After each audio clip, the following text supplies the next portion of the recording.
Hello and welcome back to We Bought a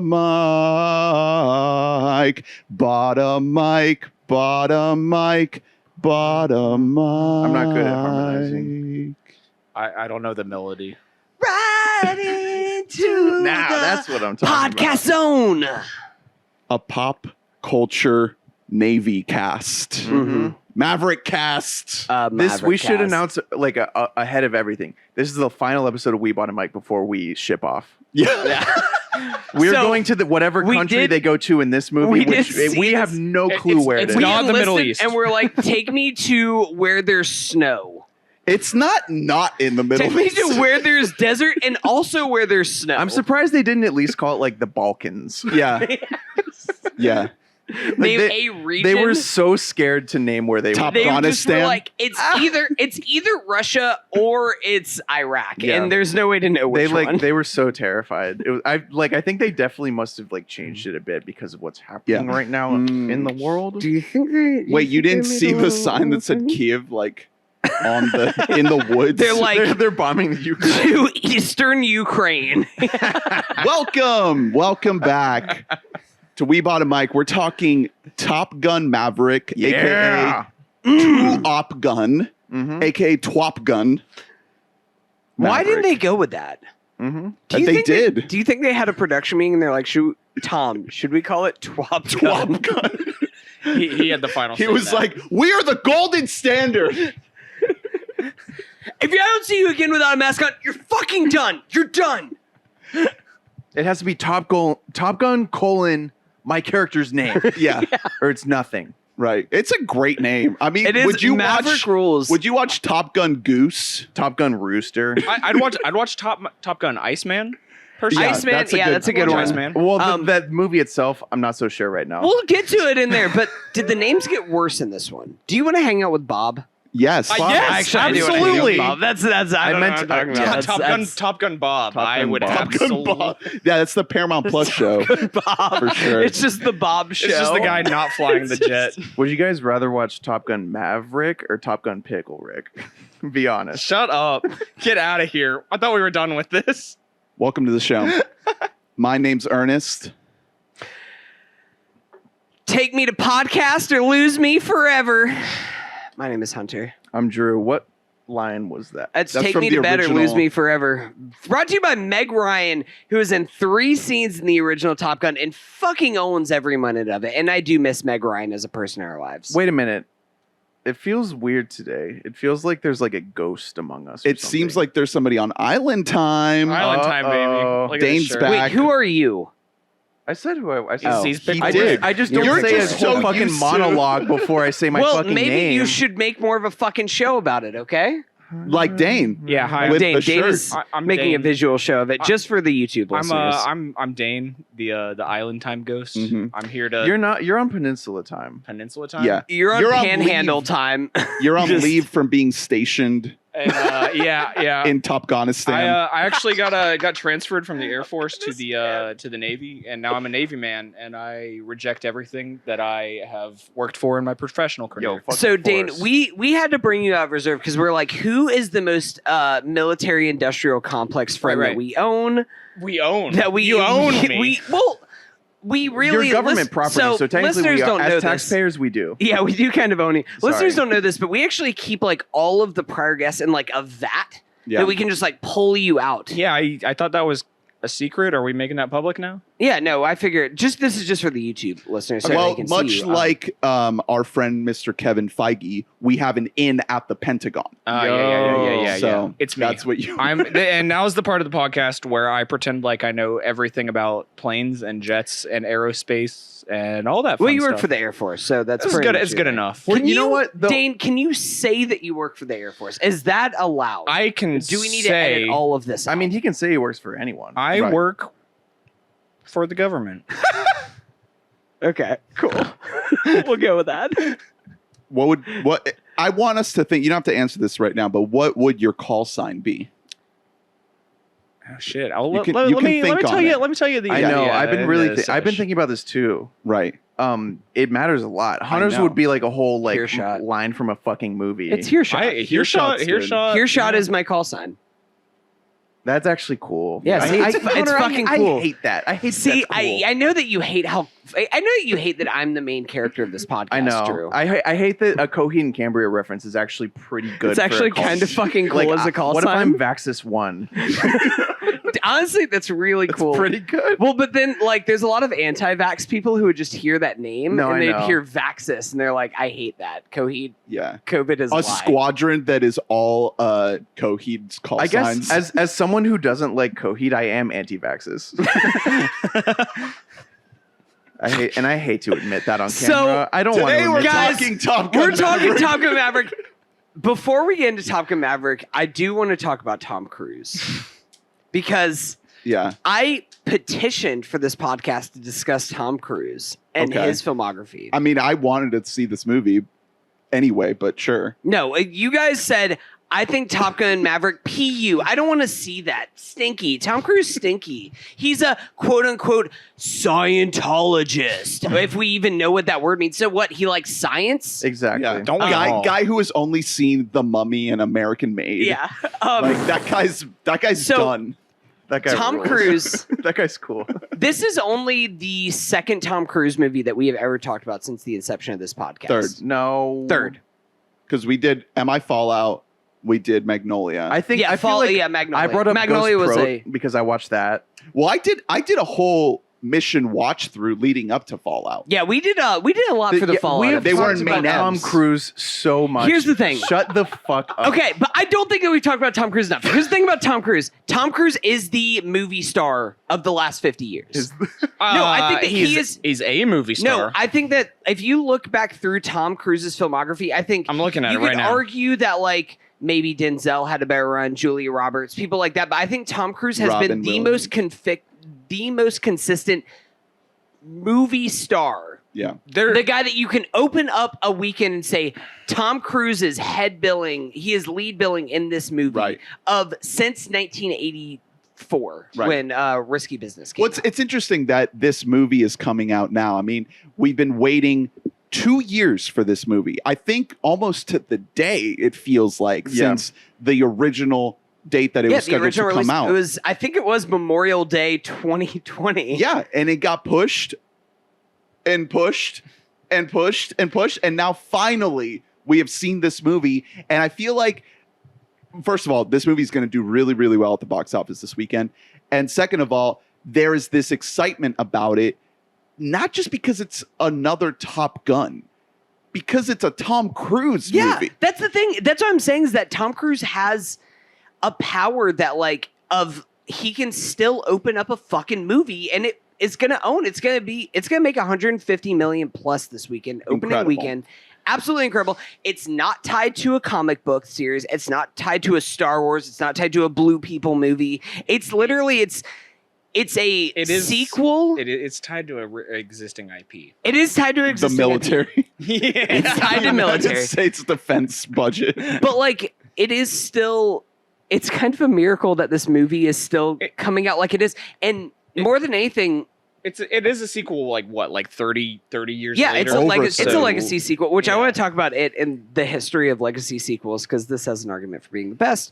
But what's kind of amazing about this movie is that Tom Cruise and Paramount fought for this movie not to go to streamers. That's a whole Mainly thing. Is Tom. that Tom really was at the forefront when everybody was just buying up movies and just selling them to Netflix or selling them to HBO Max. And very easily, Paramount could have just been like, hey, sorry, Tom, we got to just take the L on this one. We're going to launch Paramount Plus, and Top Gun Maverick will be the main thing. You sign up for Paramount Plus, you get to watch Top Gun Maverick. And Tom Cruise said no. Especially because I it's will been on the keep- shelf for I years will at this keep point. fucking holding on to this movie because this movie needs to play in IMAX. It needs to play in Dolby. It needs to play in the biggest fucking theaters possible. And he won. And here we are. Tom Cruise fucking won. He did it. And we saw this on Big Boy, full-size IMAX. Yeah. And my heart was fucking pounding as the well as our entire prostates time. from the seats, right? Yes, You got the fully, prostate stimulation. fully, just the ding, ding, ding. And From the seats only. Yeah. mother of God, this is a summer blockbuster of the highest caliber. Yeah. This movie rules. I It's so busted. good. I'm fucking owns. you know, rules. as someone who is like inclined to generally disagree with like most of Hunter's takes, Dane, don't say that. I am absolutely going to say that, and this is a good take. Well, I'm someone who always Win for agrees me. with Hunter famously. Absolutely, yeah. Truth So I is love known it. as Specifically on male sex icons.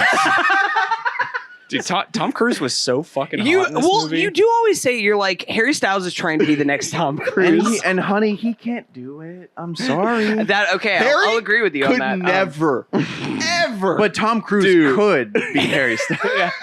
What you see Tom Cruise headlining Coachella? What you doing, fellas? WID. The movie rocks. yeah, I've seen slaps rules. the original Fucks. Top Gun is sort of a platonically perfect 80s time capsule movie. It's America military industrial complex propaganda movie. It got a lot of recruits. Yeah, Back in the I'd day. say a lot of our dads, a lot of Zoomer dads, like Zoomer's dads, Yeah, probably enlisted. Are Zoomer's dads? not yet. Well, Hopefully. some Zoomers, Getting there. you know. But yeah, the original is a really, really good movie. It's fun to watch. For its time. Well, of course, you have to have the goggles on, and it's impossible not to. Is the thing. Even when I watched it as a kid, I was like, "Oh, this is just pure '80s." Yeah. Because Which is It has the of most course. Vangelis score not written by Yeah, Vangelis. dude. yeah, It's and just it's directed by Tony Scott, who's a mega '80s director. Kenny Loggins all over Kenny that soundtrack. Loggins. Take Very- my breath away. Yeah, just, very, very music video aesthetics. Like it's Tony very Scott, baby. yeah, very soft lensy, very slow mo-y. And it just rocks. Like it's a good hang. And that's why it has the staying power it's had, where like people would still be interested in Top Gun movie because it's been on TNT since it fucking dropped, man. Like it's Right. been on TV since it came out. I actually hadn't seen it in full until this year. I watched it on an airplane in the danger You were zone, going on, Mach on 10. an F-14. 30,000 feet Yeah. up in the sky. You were just And doing loop-de-loops, doing barrel rolls while watching. I wouldn't say it fully captivated me, but I enjoyed the hell out of it. And for a movie that you're watching in the confines of a flying can through the sky, it was perfect. Yeah. And this one, I feel like, to your point about it arguably being the best Legacy sequel, it improves upon that original at every single possible It definitely way. it does. I would say in just about every way. One reason that I think that might get overlooked as to why this movie is so good is it's not trying to set up future movies, which means that this movie is allowed to be about the old guy. It's allowed to Right. be about Tom Cruise. We don't have to be mainly about Miles Teller, and then like in the background we're sort of shutting down Tom Cruise. Like Yeah. it's about Tom Cruise. Like Tom Cruise is the star of the movie, even though we're introduced to what like in any other It's a movie. pretty wide cast. If we met Glen Powell and Miles Teller, like those are people who would star in a Top Gun movie if you were to make it now. And yet they are simply like just like the new kids that Tom Cruise is coaching. I don't like, as far as we know, there's no setup for a future movie out of this. It would feel weird if they did one. Like, I mean, it goes to the Mission Impossible of it all too. That Tom Cruise wants to have things made specifically for the big screen, yeah, and not for whatever Paramount Plus spinoff they have in mind in some boardroom somewhere. So I will say, I mean, we have to mention it now because we're talking about Tom Cruise and the Tom Cruise effect, that our boy is an awards winner. He might never win a fucking little gold Academy Award, but that doesn't matter because he won a fucking, they created out of whole cloth an honorary Palme d'Or. Yeah. Something that did not exist. The Tom Cruise Crazy Guy They Award. created the Tom Cruise Goes to Tom Palme d'Or for him just being like, for his achievement in just championing cinema. It was definitely improvised and not planned in any way whatsoever. Yeah, It just the he just quote unquote happened surprise. to be there and like happened to have like this very like well organized It's just- speech right in the moment that they busted out. Yeah, the fact that this is so crew centric just means that story wise, even though it still has like more going on than the first one, it's not too messy. We don't have to have like, you know, concentric orbits going on. Like it can just be about one person with other people surrounding him. And that's really important to these legacy movies. You can also do it the opposite way, which Creed does, where it is mostly about the younger person and just a little about the older person. Which works. You really just well, can't do both at the same fucking time. And that happens more than it should. Yeah. Where Where they're trying to like it's very obvious the torch passing that's happening. Right. And this is just there is no torch passing. It's paying homage to the there is new no and the Cruise old. character So- in this. Like there's a new Goose. Yeah. So There's a Dane, new Val Kilmer. you had never seen the original before I've this. never seen the original before this, and I guess what I really want to like say about that is having the only part of the original Top Gun that I'd seen before today Mhm. was the volleyball scene, Hell yeah, brother. and Now, Dane, you don't have to tell us why. I've seen it many times, and we'll move on from there. Yeah, and that's it. Yeah. When you're just like But yeah, trying to like do something that'll tire you out before bedtime. It's usually volleyball. just I'm talking throw about that out. volleyball, Yeah, Hunter. you It's just very watch some well volleyball shot. and- yeah. right, The and cinematography Love is cinematography. watching just the sun glistening off of like some beautiful hunky men. what And what was really nice about it was like I know enough. Like I know the names Maverick, Goose, and Iceman, and I have a general idea of what kind of happens, and that's really about it. No, and you're right. That's okay. That's enough, man. That was all I needed to know. You don't need everything to enjoy this movie, which is also the right move because the original, even though it was widely seen back then, it's an old fucking movie. Right. Like you still want people to be able to access it even if they haven't seen that. Like it's an 80s movie, you know? So it's not like we're like rebooting like an early 2000s thing. It's not like, you know what I mean? So that makes sense. I think a lot of the credit of what we're talking about right now, I don't mean to assign credit where it's not due, but I think Christopher McQuarrie is all over this fucking movie. He's got screenplay credit on. He's got this, screenplay credit and producer credit. Yeah. I think he's more no involved disrespect to in that. Joseph Kosinski, who is, I don't know, never directed a good movie in quotation marks. Hey, Justice for Tron Legacy. Justice to Oblivion, where Tom Cruise gives a description about the Super Bowl. If you guys have never seen it, just Google Tom Cruise Super Bowl Oblivion. He's just like, it was the big game. We were down 7 points. I had the old pigskin ready. It's like a man who has never played a sport or watched a sport in his entire life. And yet Tom Cruise insists on playing sports in his movies. And we do love that about and him. we do love that. The McQuarrie of it all, to me, beyond the direction, which is very practical, very like mounted cameras on planes, that's just so McQuarrie. Yeah. Because we know McQuarrie from being the director who made Mission Impossible like great. Rogue The Nation, director Fallout.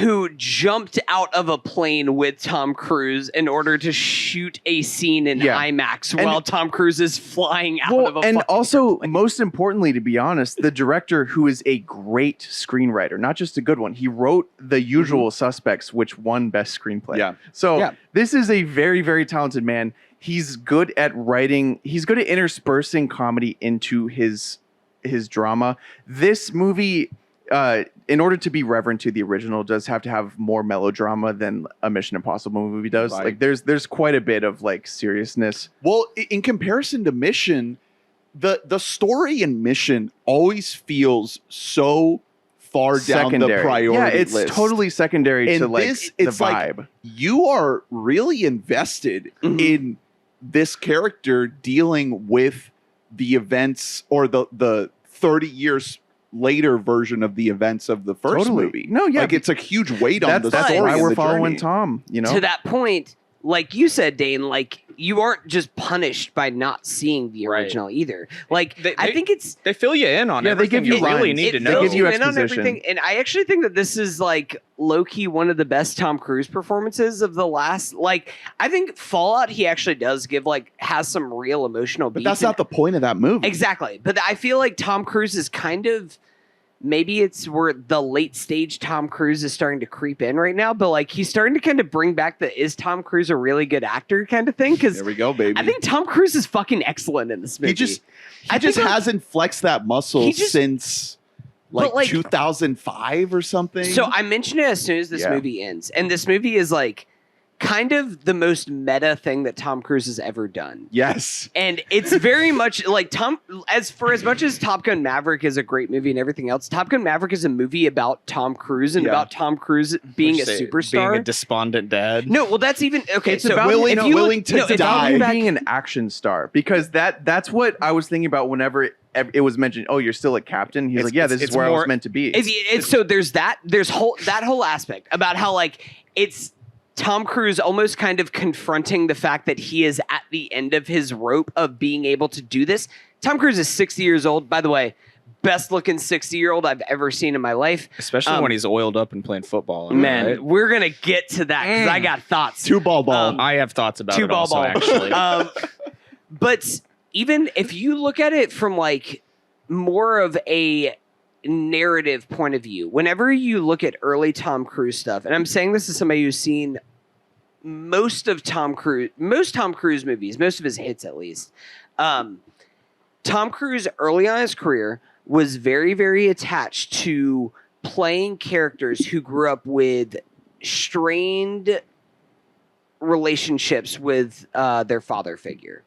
And if you know Right. about Tom Cruise's life, it's because he grew up with his mom and his sister. He didn't really have a dad in the picture. And so he always kind of clung on to these dudes. Even in the original Top Gun, they talk about like how his dad set him back whenever he was trying to join the academy because his dad was like dishonorably discharged and had like all these he kind of did things. And to Rooster, you mean? yeah, okay, yeah. You're getting there. it, baby. But now Oh. Tom Cruise is exactly. He has kind of originally was taking on all of these roles where there was some kind of an absent father figure in the picture that like affected him in some way positively or negatively. And now he has become that father figure in movies. Right. And that's kind of a very interesting full circle that we're reaching with Tom Cruise, especially when you bring in his personal life and the Nicole Kidman feeding into the Katie Holmes of it all and having a child that he Yeah. may or may not have a good relationship with. Oh. And it's... No, I'm sure it's definitely. yeah. healthy. Yeah, and I'm Great. trying to give benefit of the doubt here, but you guys know what I'm saying. Like, He's not a human It's- being. Right. he is a robot. That's the thing is we were putting on clips of the original movie right before starting this podcast, and I was pointing out how much of a real person he seemed like back in that day. In the early days of his career, like I feel like Top Gun was maybe the first movie that really shot him up into a real kind Yeah. of superstar status. It was. And Risky he's- business, I would say. Well, is that was kind like, of- but if you have one, that doesn't make you an A-lister. It makes You you, like, need the oh, this second guy's the one. next that's one up. true. Right. So Then he just gets that. looking at things, so he's in The Outsiders and Risky Business, both in '83, but the and that's kind of his like announcement. He's on there. Top Gun is '86. He's in Top Gun and Color of Money, which, by the way, speaking of legacy sequels, Color of Money is probably also up there as like the best legacy sequel ever. A Martin Scorsese movie bringing back it's sequel. legacy. Okay, Yeah, all we're making coining sense. that, Simplify right? it. But No, it's Okay. already been coined. Shit. I wish. I will say, I thought you were really cool when you said that. I was No. like, damn, that was... similarly, You thought that was Color cool? of Money is Okay. Color of Money is an incredible movie. Great movie if you haven't seen it. Martin Scorsese joint. It is a legacy sequel to The Hustler, a Paul Newman movie from the 60s, I believe. I've never seen The Hustler, but I have seen The Color of Money, and that movie fucking rules as a legacy sequel. And I feel like Top Gun Maverick has the chance to kind of do a similar thing, where I think that you could just see Top Gun Maverick without seeing the first Top Gun, and it just Well, Of course. I 100% did. hold up and just It was awesome. fucking Right here. rule. Unfortunately, Yeah, just fucking there's rule. no way for us to know whether or not that's true. No, but I'm saying for like if only we had a guest I'm on. saying for the next like decade plus, like Yeah. for the next generation, there could be like 14-year-olds who just go in this because their dad's like, son, we got to go see the new Tom Cruise feature film. when he's like 90. Yeah. Dane, so just expand on your Tom Cruise thoughts a little bit, because I feel like you're a good voice here to kind of be the antithesis to kind Hunter of a talk little shit bit. about Tom Cruise. Don't you dare. So if I'm don't being- cut okay. me down. All Right right, now. here we I'm go. flying so high. Looking at Tom Cruise's filmography, if I'm being totally honest, the first Tom Cruise movie I saw, not really a Tom Cruise movie, but a movie with Tom Cruise in it, Tropic Thunder. Tropic Thunder. Thunder. I know Yeah. you, Dane. I know. I Tropic knew that. Thunder. That's such a Dane A movie. Ben Stiller film. And he was fucking great in it. Yeah. It wasn't The Last Samurai for you. You no. weren't like a little 8-year-old going up to your local Blockbuster, like, "Excuse me, Mister, can I rent The Last I Samurai?" actually, my parents owned a DVD of The Last Samurai, and I have seen that. Hell yeah, It's an all right movie. It's all right. I liked it. It's as a kid. certainly not bad. I'm sure it's probably aged horribly. Absolutely, yes. What do you mean? But What guy is The Last Samurai? my thoughts on Tom Cruise are basically like, I think in his personal life he's kind of a piece of shit. Yeah. But if you look at his How could you say filmography and I mean just the way that he makes movies, it's actually very impressive. He's great at what he does, and he knows what he does. Exactly. That is why I kind of want to expand on what I said earlier. The parallel of his character in this, he just to himself. how he just stayed a captain, that's a high rank, but it's not the highest. Yeah. Because that's what Tom Cruise did. He stayed where he's best instead of trying to become like Jack or whatever. He's not Jack. He's not gonna have those performances in him. I'm gonna be honest. He's 60. I think we're in the last few years of his face being palatable, to be honest. There are some shots in this one that is a bit just of a stretch. Trying to preserve your youth like that usually has adverse effects when you actually get old, as opposed to just aging naturally.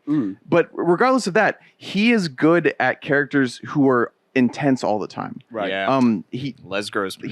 really, really good at that. So the thing is though, like, to that point, we're in a moment right now with the pandemic and the way the film industry has been impacted by it, where even though what you're saying might be true, I feel like COVID changed that somewhat, where Tom Cruise being in the middle of this movie being pushed back because he wanted to be in theaters and in the middle of production of MI7 and 8 shifted things, because he went from being somebody that is, on the outside looking in of a version of Hollywood that doesn't exist anymore to this champion of the art form in a heroic way. I don't know. That's movie weird because theaters. actually Tenet saved movies. It didn't, though. I would like to respectfully tell you to kill yourself right now.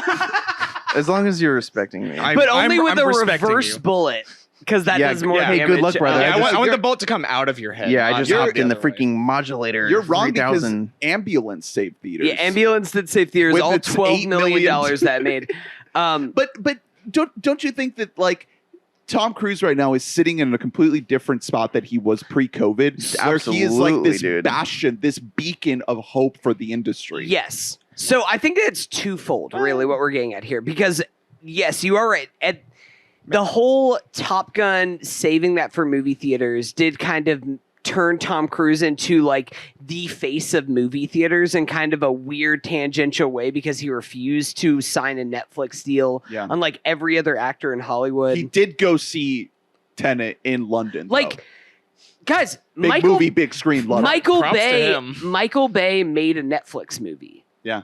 Who he's like the director who you would think like, well, he has to make movies for movie theaters, and Right. he even was kind of subject to the streaming machine. Leo But- went to Netflix. Denzel went straight to HBO Max. It's- like, And guess what? They're cowards. Well, right. They're I don't fucking think pricks. They don't do their here's own the thing, fucking is stunts that like little bitch boys I like they think- are. I think that whenever you're looking at all this, you have to look at Tom Cruise like as his like whole career, because I think that his whole personal life and his filmography life, like, that intersects in a really interesting way more than a lot of other creators. Like, I think it's like him and Leo, as far as like him, Leo, and then Denzel up until like the last like 10-ish years or so, where their personal life and their professional life kind of intersect in an interesting way. Like, really looking at their filmography, if you were going to compare an actor to a director's filmography for up until about 2005-ish, you'd compare Tom Cruise to a Steven Spielberg type.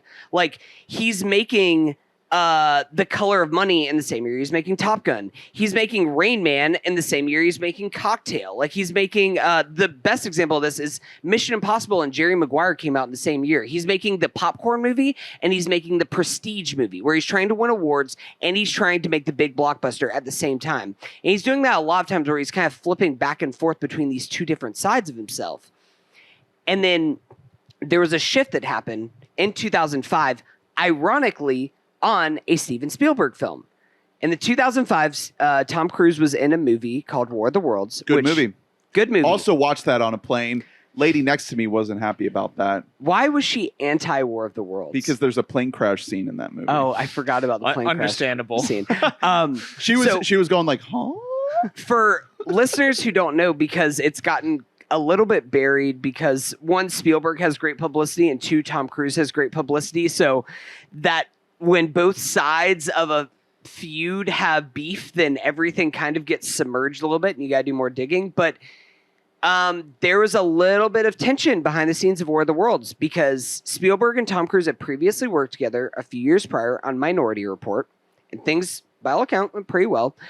But by 2005, notably 2005 is the same year that Tom Cruise jumped up on the Oprah couch and with the whole Katie Holmes bit. What a wonderful and Tom Cruise, iconic video. Tom Cruise started kind of feeling himself a little bit, and he had just a little, just a little Also teensy bit. He was just a little out of his And fucking mind that just year. the tip. He was only feeling the tip. Before that point, Tom Cruise That was when working with the Scientology thing was really ramping up. Exactly. Before that point, Tom Cruise was working with auteurs. He worked with Spielberg. He worked with Paul Thomas Anderson. He worked with Tony Scott. He was working with Barry Levinson. He was working with all these great filmmakers.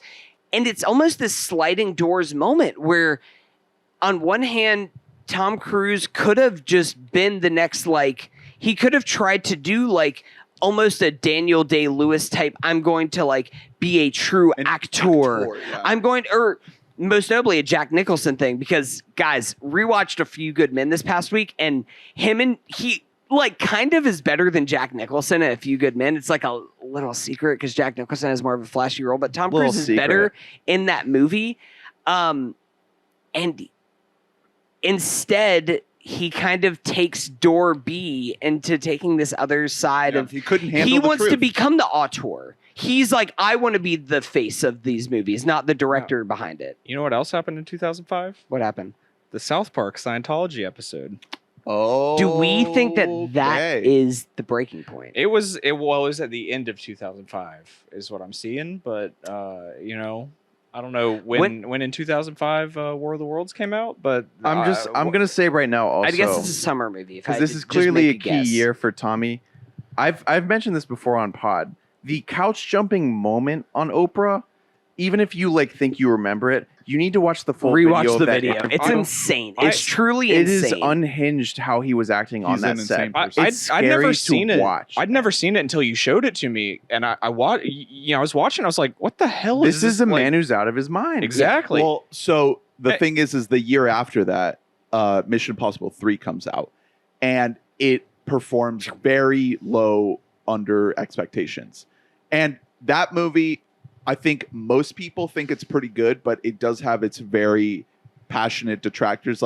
Harry, friend of the pod, despises that movie. I love that movie. I don't care what anybody, because I think Philip Seymour Hoffman is incredible. I don't know. You'll have to ask him. I think it's just it reeks of George W. Bush. No, era. well, also he hates. It's very J.J. Abrams. You could feel the J.J. Abrams in that movie. So if J.J. Abrams is a director who bugs you with his the way that the camera floats around a lot, it does a lot of that. So Tom struggles after that. I think in retrospect, his bit in Tropic Thunder is a way to. It's a renaissance. It's a way to kind of get maybe he's self-aware. I don't know. It's really leaning into that who and he Night is and as a Day person. are both trying to be look, I'm actually I'm in on the but bit, it's not guys. working. It's not working, and it doesn't work until he fucking climbs the tallest building on planet Earth with his bare hands in Mission Impossible Ghost Protocol. That's Tom Cruise That was the literally good one, right? climbing his way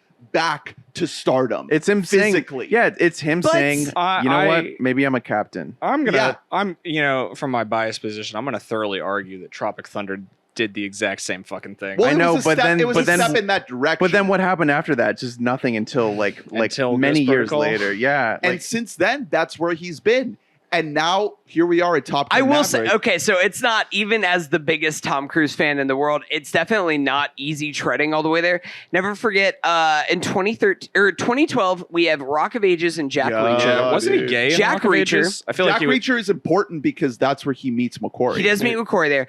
But then 2013, we have Oblivion, which is where he meets Joseph Kosinski, Yeah. director of Top Gun Maverick. So there you go there. Edge of Tomorrow, 2014, which does fucking rule and Movie holds up rocks. super well. Yeah.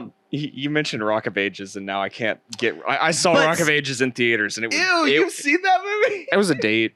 Man, surprised anybody's seen that movie. Yeah. All right, It's you and like 12 other people. 60-second Lights, Camera, Jackson rapid review. Go. Start with a song. Something about Def Leppard. I don't know. Probably Uh, it was really hair metal. I can't do it. I can't do it. Pour Let's Go Jack. some Tom Cruise on me. Rock of Ages. If I'm being totally honest, his role in Rock of Ages was like a really, really shitty version of his role in Tropic Thunder, where it was like, hey, look, I'm in on the joke, like we established. Like Mhm. he was playing like a rock star, right? But it was like a caricature of a rock star, is kind of how it felt. Because most of he's not a tone poem Right. lad. He's Yeah. not going to be in like an indie darling movie. Yeah. Well, the thing is that it's not indie darling, but at least he's been trying to make some choices for things, and things just haven't really worked out for him. Like He looked like he was having fun in Rock of Ages. I can. well, that's Good for him. I'm happy for He's him. having a blast. It's really interesting if you look at his 2017, which I know that we never talked explicitly about this movie, but if you look at his 2017, he was in American Made, which is a big swing and a miss. Like, it's with Doug Never seen Liman. It has a big, it has a good director, good writing crew behind it, good cast, and it was, by all accounts, just a fucking miss. And he is in, very notably, The the Mummy. key piece of the Dark Universe, The Yeah. Mummy. The launch of the Dark Universe. The launch of the Dark Universe that was so bad What- that was like, we're going to cancel this Angelina Jolie movie. We're going to cancel this Johnny Depp movie. We're going to cancel this Javier Bardem Well, movie. But those are two key examples of Tom Cruise not being the key creative force in those projects. That's the key difference. Mm. Is in Mission and now in Top Gun Maverick, he has found key collaborators that let him be Him. the person, yeah, the main Tom Cruise guy. is going to be himself, or at least show this version And of that's himself why that he hasn't made a fully movie with a identified. Spielberg or a PTA or a Kubrick. Or a Kubrick, yeah. It's really rough, but honestly, when Tom Cruise just kind of lets his ego fly and whoever is like working with him lets him do his thing, It's the it- best. yeah, It kind of is It's the best really possible great. version of that. So let's talk about this movie in particular. yes, We are introduced to the new movie. It opens, I think, very crucially on the old ass theme song. Yeah. It sounds old as hell. The entire opening sequence is almost a full-on recreation of the opening. Yeah, of we the- get opening text We in get that the- ancient font. and then One of the first sans serifs ever invented. Yep. It really I mean, is. And then just taking off and then busting into Danger Zone. the entire gotta hear. movie was very 80s, I think, until like the very end. And that was Really? yeah. Well, Even the high octane like plane stunts. no, yes, Yeah. because here's the thing. Yeah.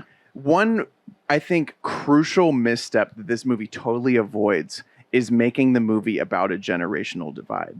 Right. When all of the new recruits who were introduced 100%. to in this movie, they're cast to look as if they could possibly be like 80s people, honestly. Like Glen Powell has a very old school look to Yeah. him. All those dudes We love look like Glenn. Glen Powell, very, very hot in this. Guy- movie. Yeah, dude, I he's had a never hot seen him dude, before. man. Glen Powell owns. Glen Powell is the I best. mentioned the movie Big Set Glen It Up Powell fan.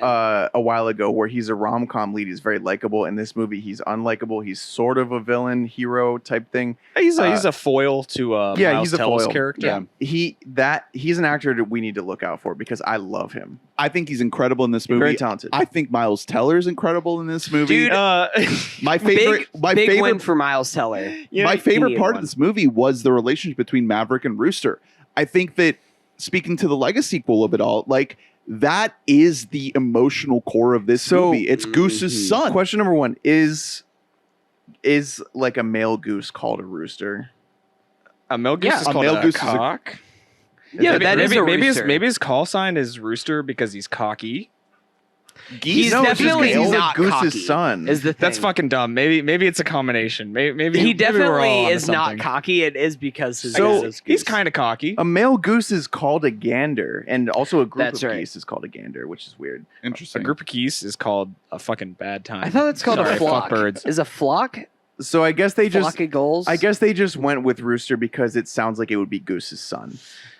And also it's been long enough since Annie came You know, out that it's- you can use that name It's again. really truly rough that it's like it's taken me until this podcast for me to like really put that together. That's two birds that you like connected. Some goose kind of to rooster. avian- Oh, I there just it is. really Okay. try to block birds out of my like conscious Um, mind. Dane, you have a big bird bias, right? That's Yeah, one I don't thing like that we all birds. know about They're all you is that bad. You So, hate birds. Anyway, like every single new recruit looks like they could be in an 80s movie. That's a very intentional choice. There's no scene about like, hey, get off your smartphone. Right. Which I guaranteed that rocks. every single bad version of this movie has that scene in it. Like that is a scene that you can almost not avoid if you're making a reboot now. No, this is a movie that's very focused on the mission. Yeah. That's that's the only thing it's New, about.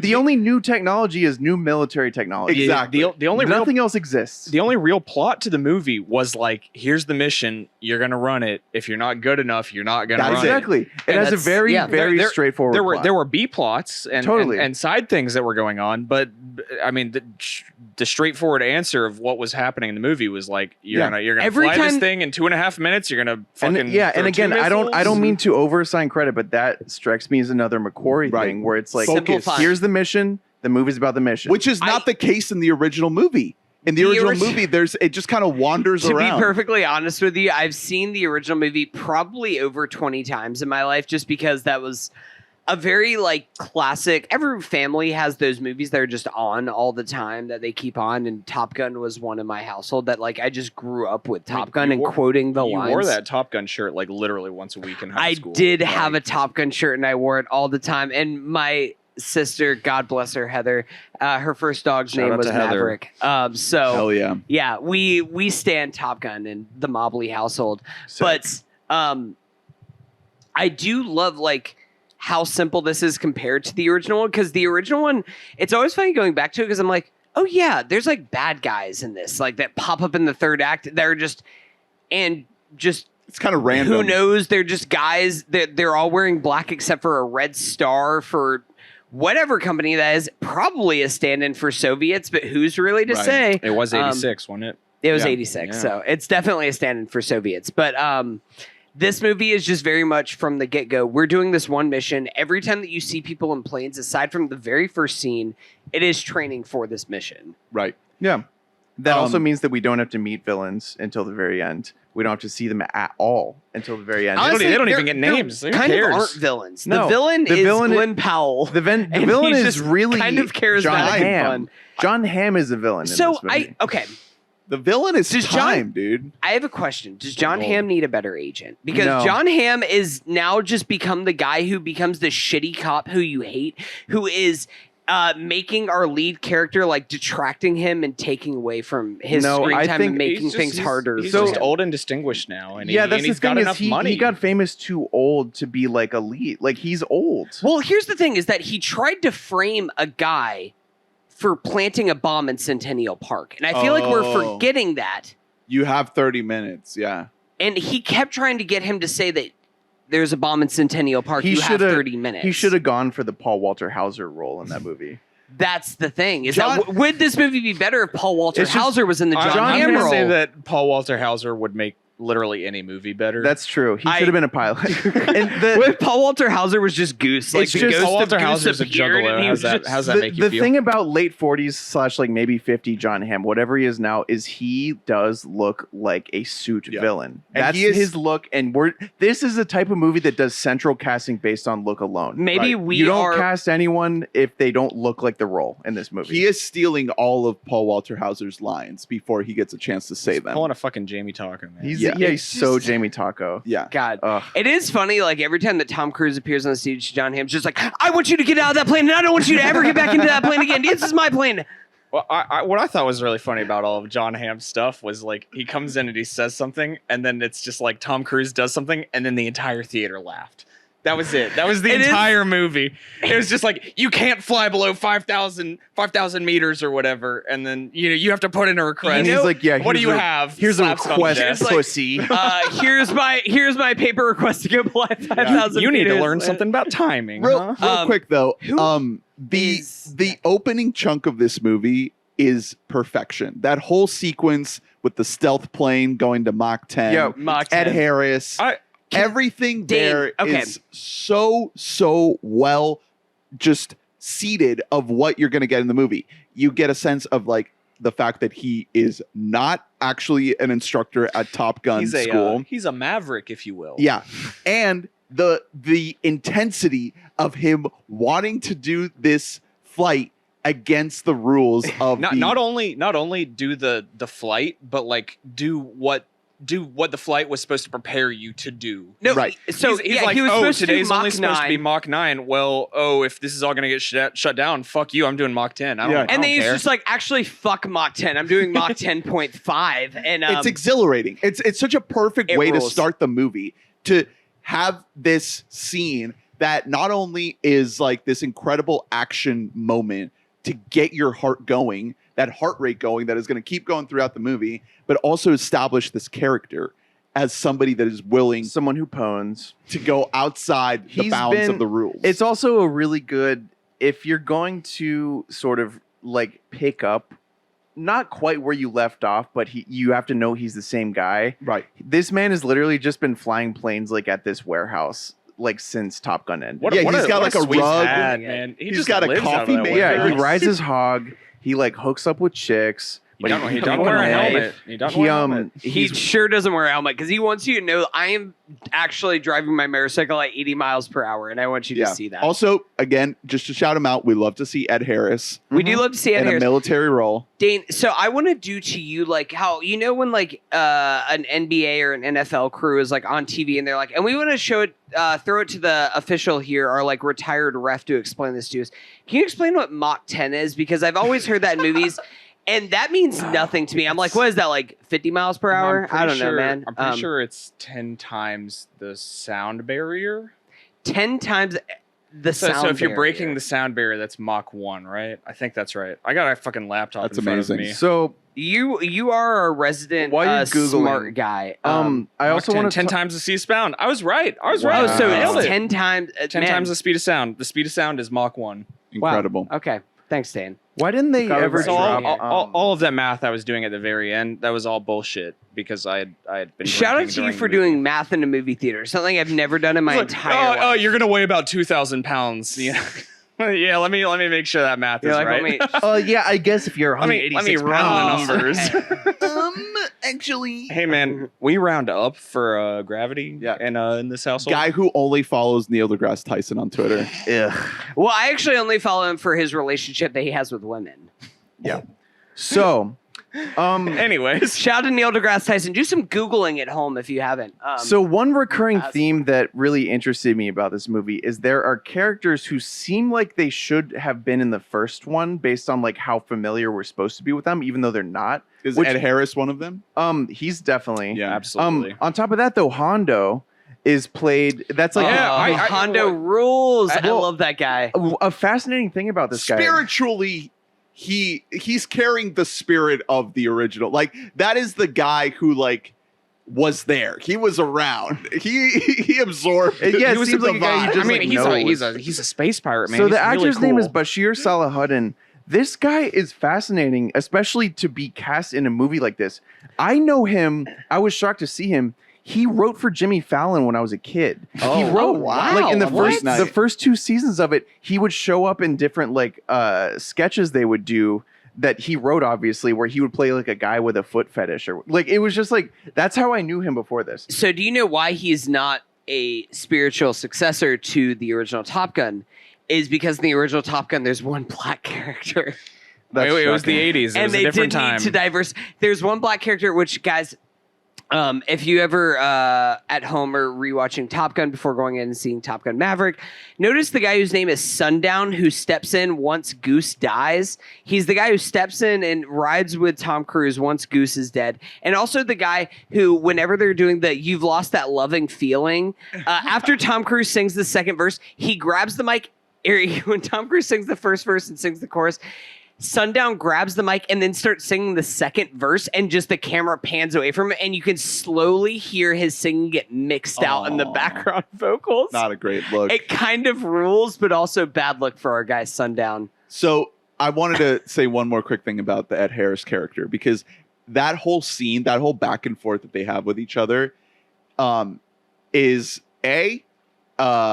very indicative of the thesis of the film, and the whole idea of Maverick, aka Tom Cruise, being a force fighting against an opposing force. He's fighting the man, Right. from the inside. Exactly. And B, He's a maverick. it has Whoa. great fucking quotes, which there are not as many great one-liners in this movie as in the original, but There were a lot. in this For sure. this scene, there's a perfect one where the rear admiral, is who Ed Harris is playing, says, "The end is inevitable, Maverick. Your kind is headed for extinction." And Maverick says, "Maybe so, sir, but not today." But not today. Let's fucking go, baby. Let's fucking go. Let's dude. go, baby. I was ready to go at that. A minute 10. I was ready to stand I up was and fucking go. during that whole sequence of him like reaching Mach 10. I was just sitting there like this, like fucking. I was just a handful, just eating a large popcorn, which I didn't eat because my tummy started hurting. But it happens. it was. It also, I thought that might be a recurring thing. Like I thought that when once they finally encounter enemies, like they might be drones, because that's a very interesting concept. Like technically, They're not in the Middle East, Drew. There's no drones in the snow. Come on. Whoa. Okay. Yeah. Zelensky might have something to say about that. The Ghost of Kiev But might. that would have been Christ. an interesting way to like take the movie though. What if like, the bosses they are edit fucking- it and they're versus like, final bosses we're attacking drones, and they're like good as Vladimir hell? Putin. They like get digital dub just- over who the enemy that was is. an interesting thread that kind of got opened up, but then never closed. You know, but still, it was But just. it's the spirit of like, you are not long for this world. It's one of the Right. only mentions In, of modernity in the movie. in 30 years when we've got unmanned fighter jets, then we can make Top Gun Rooster. Yeah, where he's the old grizzled one, and he's Yeah. like Oh, 33. Well, like he's like these Don't tell me these that- drones can't do anything. Don't tell me that means Maverick is playing the Val Kilmer role. He's gonna Maybe. he's gonna be like, all these drones do is think, all I do is do, and that's gonna be Top Gun Rooster. That's so good. Dude, So- that's the tagline. So Ed Harris calls him back to the Top Gun school, the Naval Academy. Ed Harris doesn't call him back. Well, yes, he relays the orders Ed from Harris Iceman. reluctantly relays the orders. And then we get this sequence of introducing the new recruits at the pool hall, Yeah. which I loved. It was great. we all liked that. That owns. Yeah, I the was pool hall laughing sequence is really fun. hard the first time I saw Miles Teller. Yeah, And I think it's just I because really- seeing Miles Teller with literally the exact same mustache that Goose had, it made me laugh. And it is something that's very obvious. It's using that to telegraph, like, guess what? That's his son. Do you remember Top Gun? That's It's the also, son of I was just Goose. saying before the pod, Um, it's also a central casting thing. Miles Teller is goofy fucking looking, just like Goose was. Like there are only so many actors that have an amount of fame and clout that are also goofy looking and like are capable of playing leads. He's one of them. He has the weird overbite. He has a weird long face.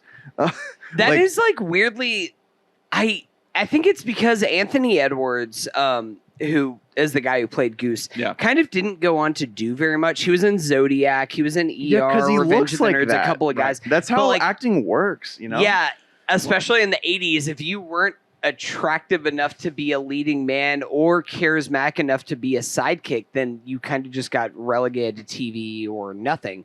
And I think that in the original Top Gun, he's so good. Like he is. Yeah, he's a great so actor. fucking good in the original Top He's Gun. Like, another ER guy. Him and Clooney It's- and Denzel, all Right. ER guys. Well, That's crazy. It's a perfect It's- foil to Cruise in that movie because Cruise is the hot-headed pilot that wants to be the best. He wants to be the fastest. Yeah. And Goose is like, yo, I got a kid. Maybe flying's not the only thing in life that we should worry about. Yeah, and that guy has to die. Yeah. Yeah, I was surprised at. I was fully expecting somebody to die. Is that a spoiler? Can I not say that? I It is. think that this movie almost arguably goes out of its way to telegraph Maverick dying. Yeah, way out of its absolutely. way. And Death well, flags wait. out the Do we wazoo. want to get into spoilers now?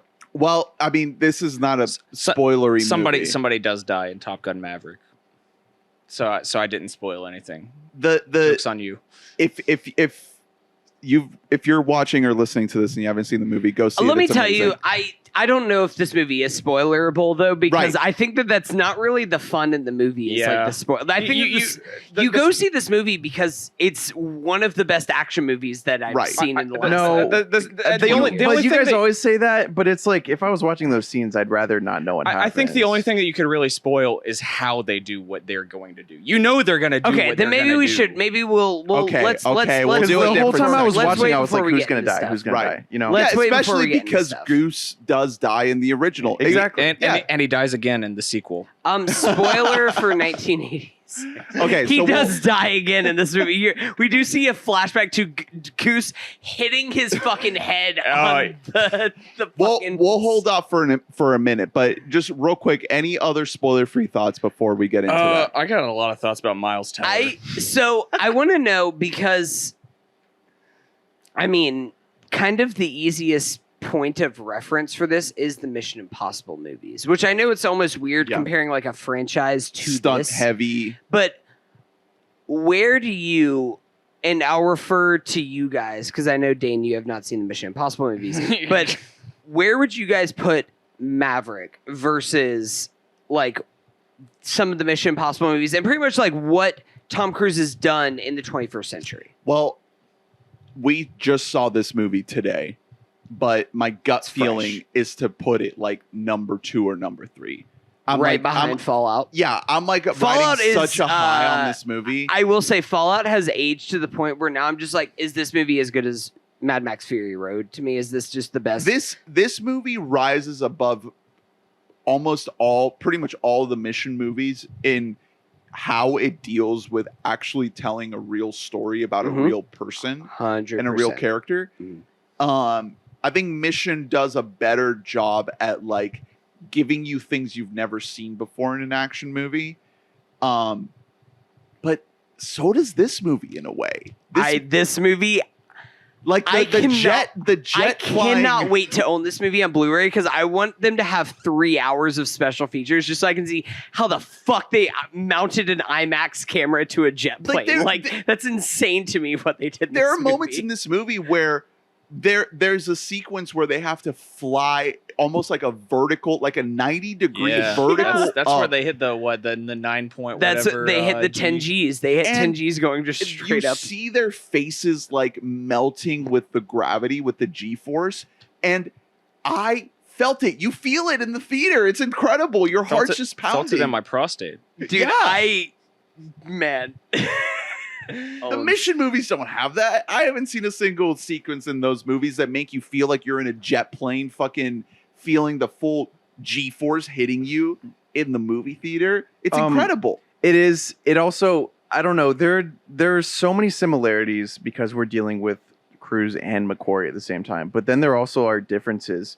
One of which I think is the fact that this movie has to be simpler than those movies, because the Mission Impossible movies rely on a lot of like silly convoluted plot stuff, which is like, that's not a bug, it's a feature of those movies. No, it is. They where you literally deal with like the stupidest technology you've ever heard of. No, well, for people, they literally come up with the set pieces and then they write a plot around the set. Well, and pieces. also just they're which- shooting and they don't know They what don't the know. final No, product they're just is. like Tom Cruise is like, I have this idea of this like jump that I want to do, and Christopher McQuarrie's like, Okay. Cool. Yeah. No, we'll figure that Well, into the plot. and also like they just- do that. Just about how so many scenes are discussions around silly technology, like the masks that go on in those Right. movies. That's just The MacGuffins. Yeah, it's nonsense.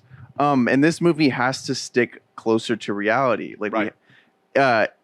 like one of my favorite things about this movie, and movies like this, the way that I know that they've succeeded, if it's a movie about a very specific type of job or person, because this is a world that we're not usually in. Even in movies, there are many movies about like military fighter pilots. What are you talking? Okay, sorry.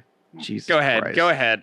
What does it constitute? Are you just many? only watching? Name- Fucking military? Captain Marvel is like the biggest piece of Air Force propaganda Yeah. I've ever seen in my But entire life. there is not a single shot in that movie that is actual real flying. And I'm talking about Okay, movies about fair, fighter fair. pilots. Yes. Jesus Christ.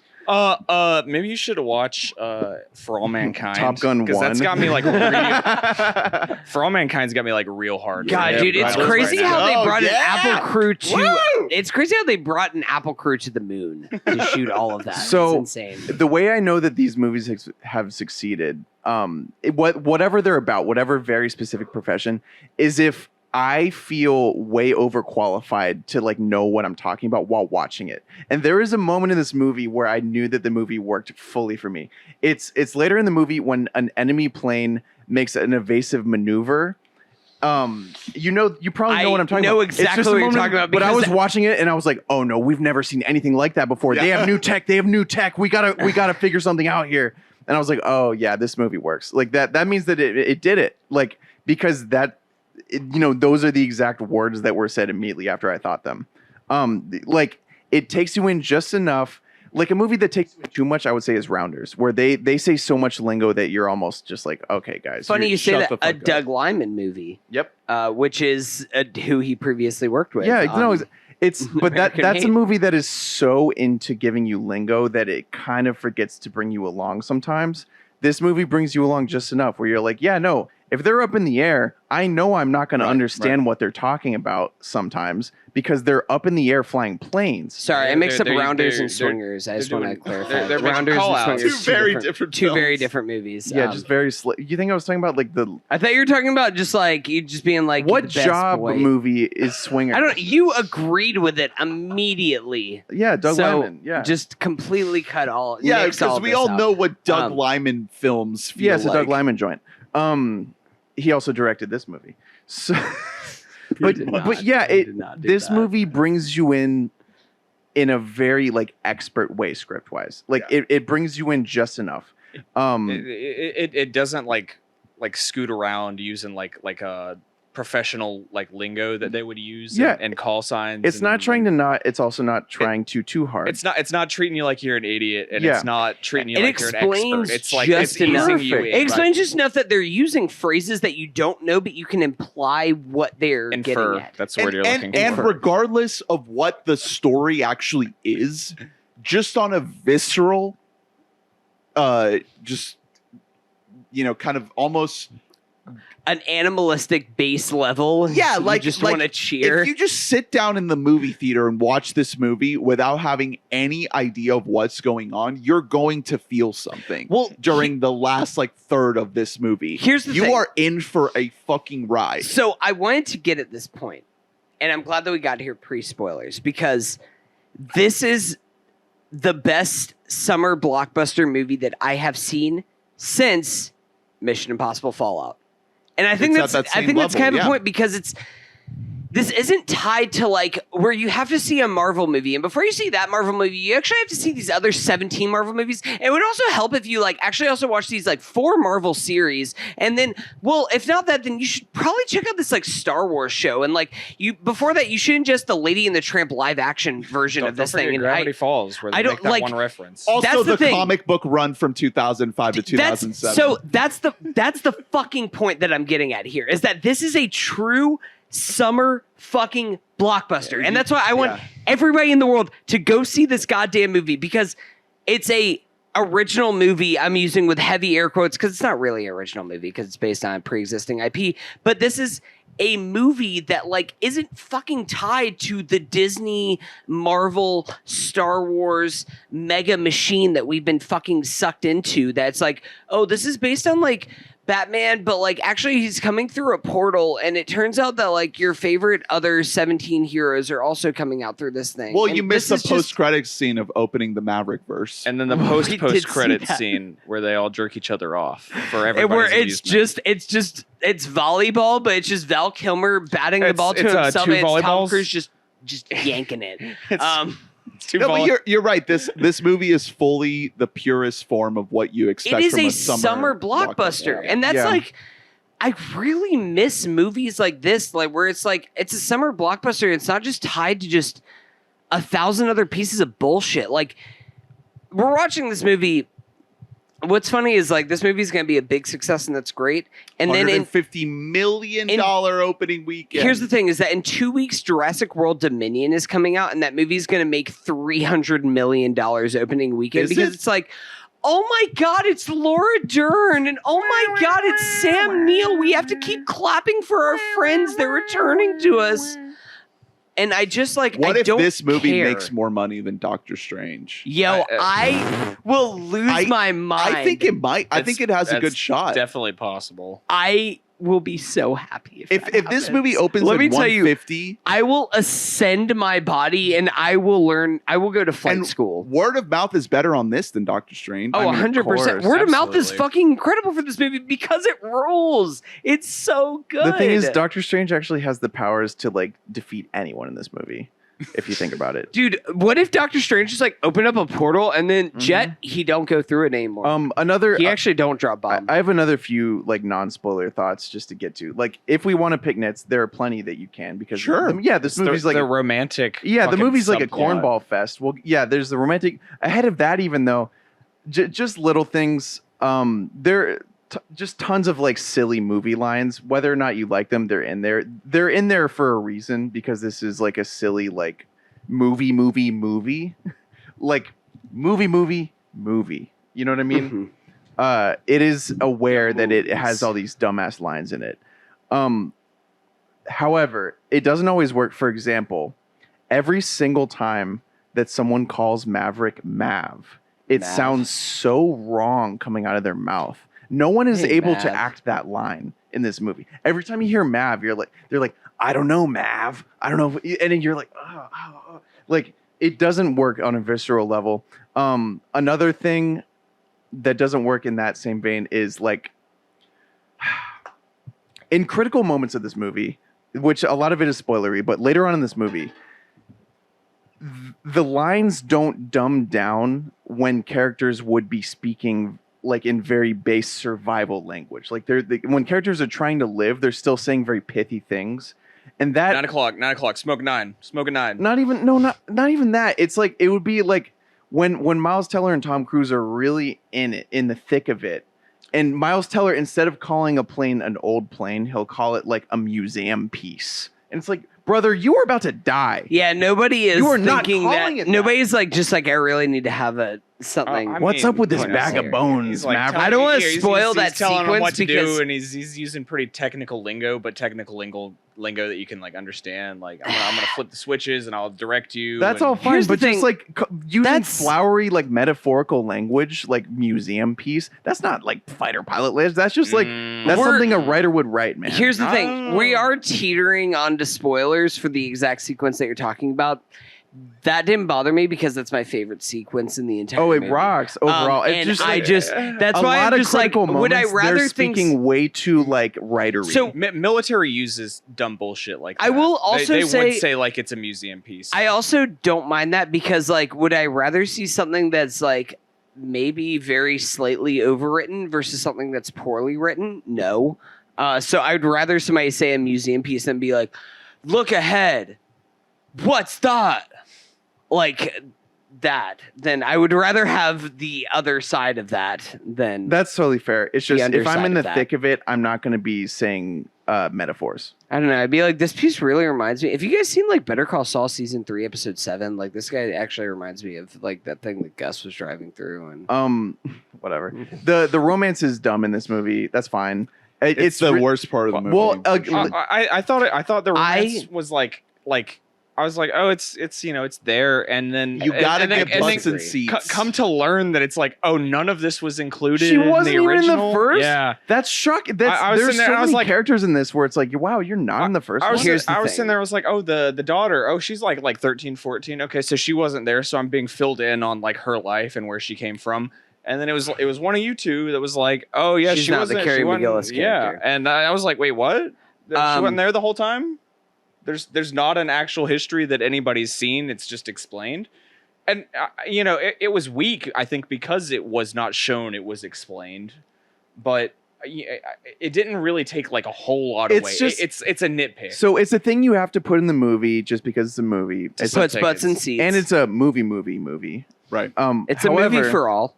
Yeah, so you do have to have a romance in there. You're not going to put in Kelly McGillis because she's old, and God forbid a woman look old. And- Tom Cruise is also old, I will say. Yeah, but that man will never have a gray hair on his head. Yeah. Is the difference. I love how his hair is like more like dark and put together than it was in 1986. Yeah, it's like- she it's looks silly. like a normal 60-year-old-ish woman. Absolutely.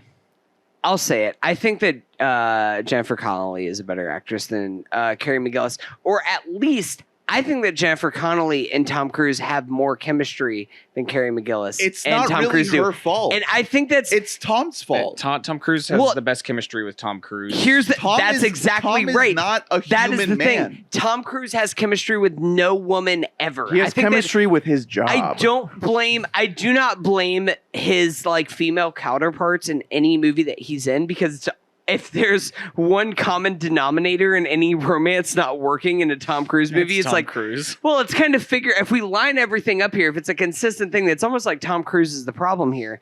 No that's real fine. life parallel there. But I will say, Carrie McGillis oftentimes feels like she is feeding lines to the camera. It almost feels more like feeding lines, and there's some great lines that she does deliver in the first Top Gun movie. But Jennifer Connelly and Tom Cruise feel like they're having a conversation more in Top Gun Maverick. And I feel like almost more the problem is that every time that they're in a fighter jet, it's like the most invigorating shit that You you've wanna ever get back seen in your to it. life. So whenever they Yeah. go to Jennifer Connelly, it's not even so much that she is really bad in this movie or they don't have chemistry. It's just you want that to see the other stuff. it's just that everything in the fighter jet is so good. You're like, can we just have a 2-hour just like flight test video of just And I them just- Yeah, but flying also around Tom together? Like- Cruise was so much more believable as a romantic sexual being in the original Top Gun when he's like 24. Right. than in this movie. In this movie, I do not buy this person as a real human man at all. This is a force of nature. He is a cinematic presence. He is not a man that can love. Yeah, he's and not a be guy who's like trying to romantic. vibe with his ex. Not at all. I don't buy that at all. He's not a person. Right. I want him to He's a be captain. a energetic lightning bolt that flies airplanes better than anybody ever has in front of a camera. And he does do that. And anytime he's trying to be like a guy with a woman, it's like, dude, this is not who you are. You're not a person. Yeah, not a you are not a human human man. being. You are a robot person. And it's no fault to her. And there are a couple moments here and there where she does improve the vibe of the scene. Yeah, there are plenty of moments that are fine. It's just, and the thing is, it's also, Hunter, what on earth? He's tripping over the whole. Jesus what a Christ. fucking nightmare. Oh my god. He just knocked a curtain over. Oh my god. Well, no one noticed that he left, that's for sure. yeah. We should probably get to spoilers soon. No, we should. Well, Another thing about this romance, really quick though, it's just the movie. The movie is smartly written because her character serves a purpose other than the romance, which is owning the bar that like all this shit goes down, and where like he meets them before actually meeting them. All these young fighter pilots. It's the hang bar. it's the outpost. It's assumingly the same bar as the one in the first movie. It's Is the it? same bar from the TV show For All Mankind on Apple TV Yeah, Plus. okay. They sell On the moon. spaghetti. Yeah. It's just like she had like it makes sense for her character to be in the movie as like the barkeep, and then he even if you didn't know whether or not she was in the first one, like when he's like, hey, it's you, it's like, well, yeah, no, he's Top Gun too. The Top Guns still go here. Yeah. Like it's all logical and it's all like plot driven. It's just too much is given to that. And the thing is, not even very much is given to that. I really wanted, let's spend like a quick, tight, like 15, 20 minutes though on the bell ringing policy at this bar.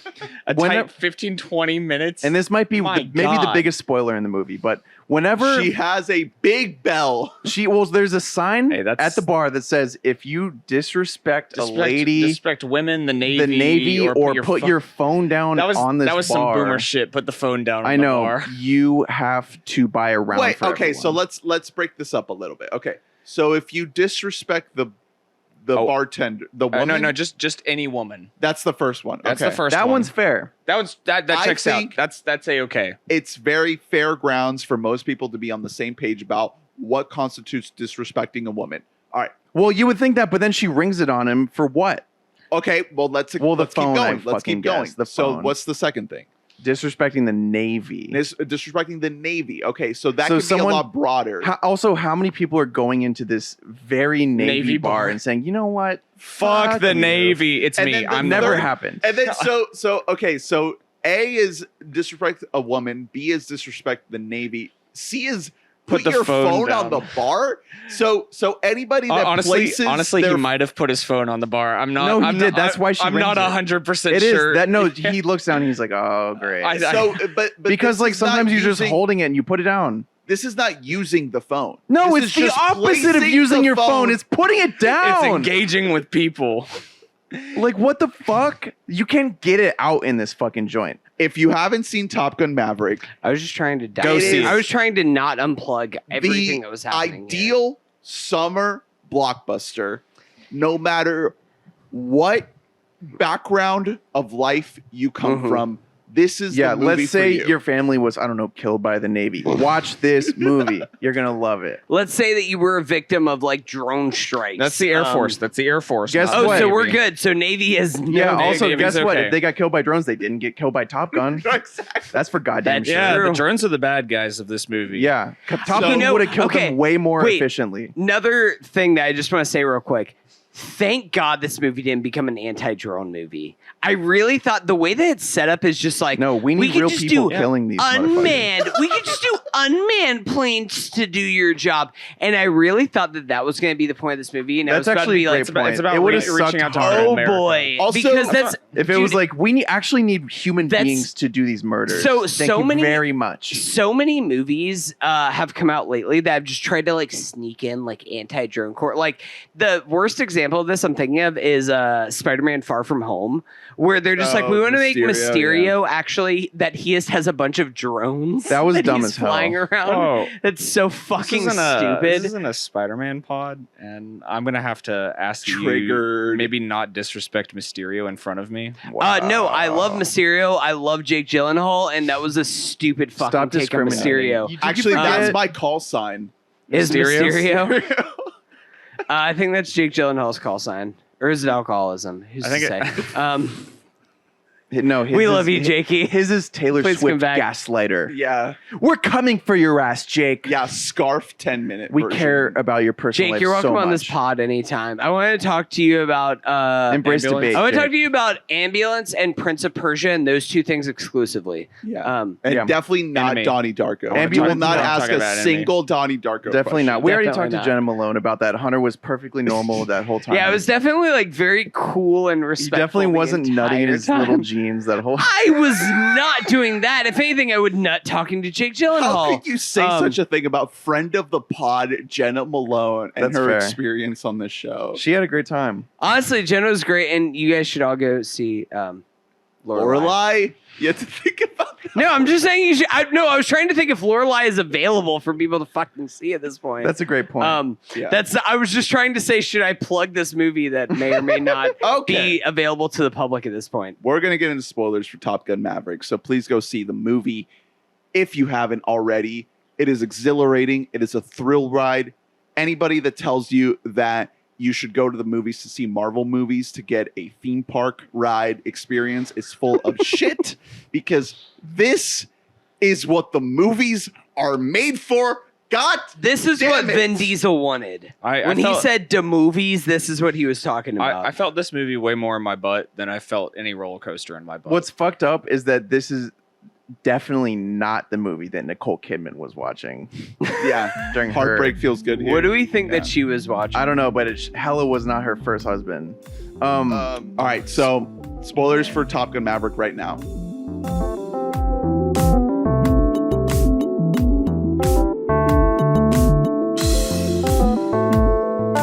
The whole ending sequence blew my Well, mind. so Absolute before we get there, nuts. again, we were talking about the simplicity of this movie, and one of the things that's genius about this movie is like the whole thing is that we have this Top Gun setup. We bring all these characters together. We know the and we're route. doing one route. We know Like, the goddamn route, guys. we're Like, reaching a they're point- flying low as hell. They have to go up into the crater, down, And it- And then scary back up. low. It and reaches then, a point. The thing is, I really loved how like you could almost tell, and maybe it's just good acting on Glen Powell and on Miles Teller faces, where like it felt like it felt like muscle memory at a certain point where it just we're like we move here, we move there, we move there. Like it was very much just it felt muscle memory, which is what it would be if you're spending 3 weeks doing the exact same route over and over and over and over again. 2 that's weeks. how it's going to Since feel. we're in the spoiler section, 2 weeks. And what? It's Well, 2 what's weeks. also what's cool as hell is they spent all this time doing it, and like they weren't great at it, even when they had to do the mission. I Yeah, mean, because they it's almost weren't- like if you only have 2 weeks to do Well, I something, mean, and that- you're that not was the going to whole be the point. best. and at guess it what, was honey? like- Yeah, you ain't Maverick. they spent so much time like drilling into their heads. It's like, yeah, you think you're hot shit? No, Maverick is goddamn 60, and he's doing it in 2 minutes 15 Yeah. seconds, bitch. And the movie does a good job of, like I mentioned earlier, starting on that big high of the stealth plane sequence and then kind of keeping you going with this sort of training section, kind of you second get, act. You get some laughs, you get some fish out of Yeah, water. He's you- like, you I don't get- you know get- what. I'm not a teacher. You get some oiled up dudes and a couple of women playing very two-way football. bummed out Yeah, by those women. I'm pretty upset. You did that- want it to be more homoerotic. Yeah, for the sure. the I'm upset because Phoenix, who is played by Monica Barbaro, her lines are all. She's whatever. Fun. I like her in the movie. I know it's just that character is like a Cecily Strong character on SNL. That's no, like it's no, whenever not she- good she's- enough to be a Cecily Strong. Whenever she fuck you, that's fair enough. That's Yeah, wrong. because whenever Cecily is playing like a throwaway lady cop, those are her lines. Her lines are just like, "Hold on, you can't do that." But she plays a throwaway lady cop better than. Cecily is a goddess. Yeah. she should have been then. Okay. I'm not trying to say that I appreciated any of the tertiary characters on Top Gun, the original Top Gun, more than this movie. But at least in that movie, they made you understand who sat in what seat in relation to. Bro, Bob is in the back. What else do you want to know? I want no, so you much know more Bob about is in the Bob. back. No, Bob's always in the back. Listen, in the first movie, in the original movie, they show you in the same shot both people in the cockpit together, 2 people in one shot. Mm. In this movie, they don't. So you're made to guess, if you're not paying attention, who is paired up in the cockpit. That's weird because once they're in the F4, maybe it's an F8. No, I'm not. F-18s at the beginning, and I know. I don't want to give it the end. credit though of like, oh, maybe F-18s you can't do that shot. But once they're in the F-14 later on, like they do that shot can with clearly Cruz see and that.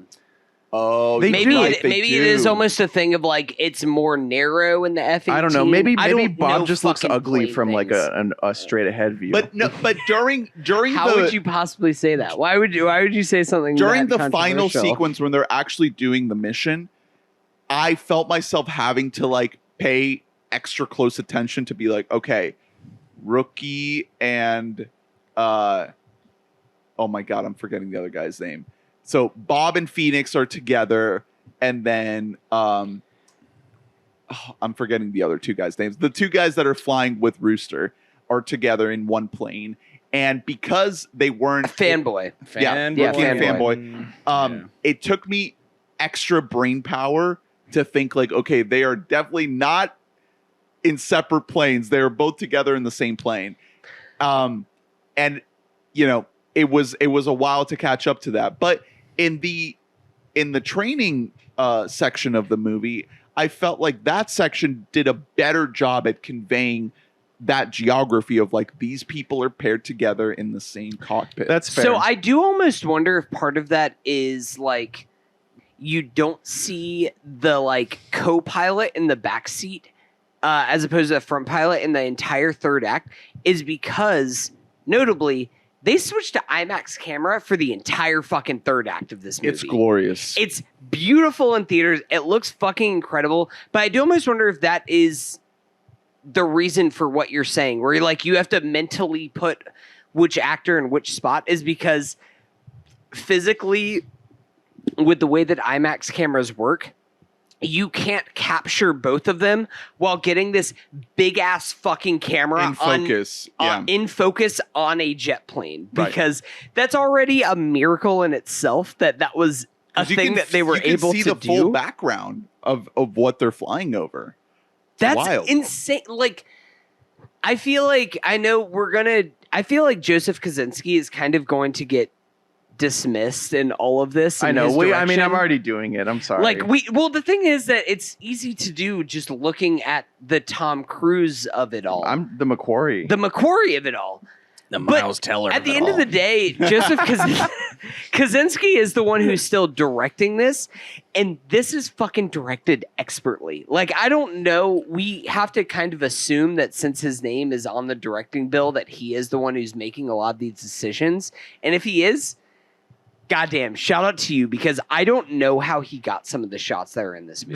There are a good amount that are definitely not 100% practical. Like, there's plenty of what you would call CG in this. It's just not CG that like creates a monster. It's Right. CG that makes it so a plane can fly like 1 foot above the ground through It's- like a valley. Yeah, That well, didn't it's happen. It's CG It's that CG lets a that's- jet fly between two jets while the Who plays in the background. The amount of It's time CG the mixed shit in that with- Tom Cruise was Get doing fooled to again. these young pilots while he was training them, he was putting their lives in danger so much just by being not only their lives, but millions of dollars of military equipment. yeah, tens if not hundreds of millions. I thought of that dollars. was like the funniest thing to me was it's like, you know, fuck you for not caring about their lives, but fuck you more for not caring I about know. the military's that's money. a good thing. Yeah. Ham is such Love like that. an 80s villain in this where he's like, what do you mean they have to live? Well, even the opening sequence, the Ed Harris stealth plane sequence, is like he exploded an experimental stealth plane Yeah. in the sky. Like Yeah. that is like hundreds of millions of dollars just poof.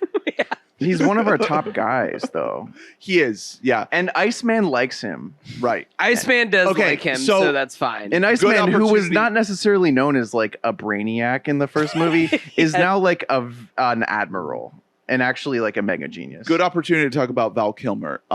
So I had heard through the grapevine that a necessary movie to watch before this movie was the documentary Val that came out, Yeah, I yeah. believe, last year. Yeah. And I was like, that's interesting. I guess I probably may watch it, maybe.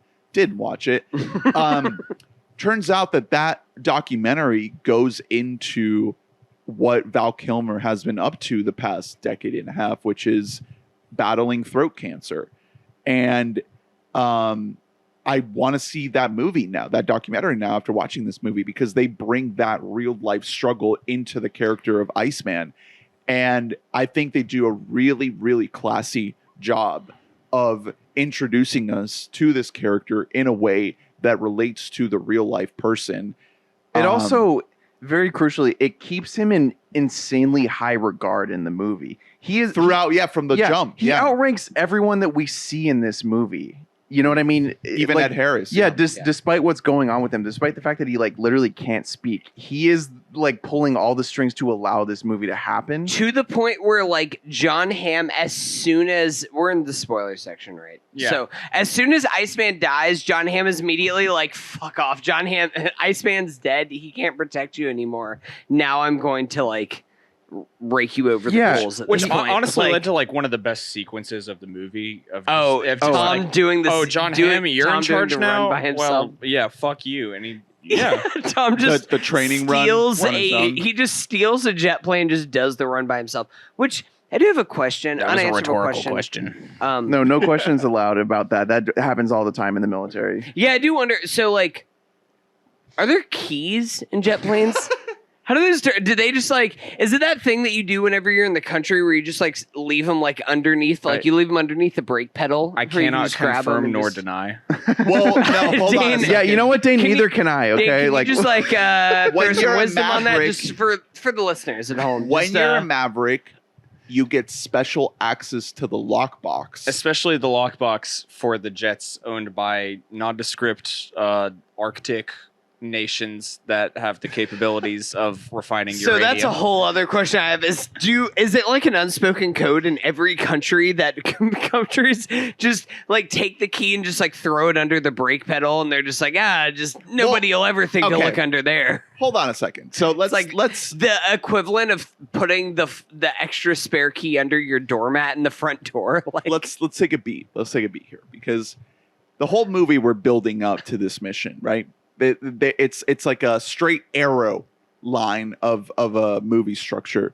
This mission that they're training for, right? So we know what's coming, and it's in a almost way. you could almost call it impossible. This mission. Exactly, and it's almost like at this point, like Tom Cruise is kind of like a what's the word for like almost like a rogue nation of his own.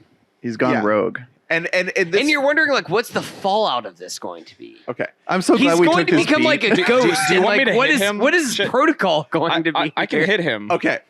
So what happens is we get this incredible moment of him taking things into his own hands and doing the run through on his Yeah, own. in less time than he even specified for everyone else. Yeah. So 15 he's seconds So left. he's establishing himself as by far the best fighter pilot like on Earth.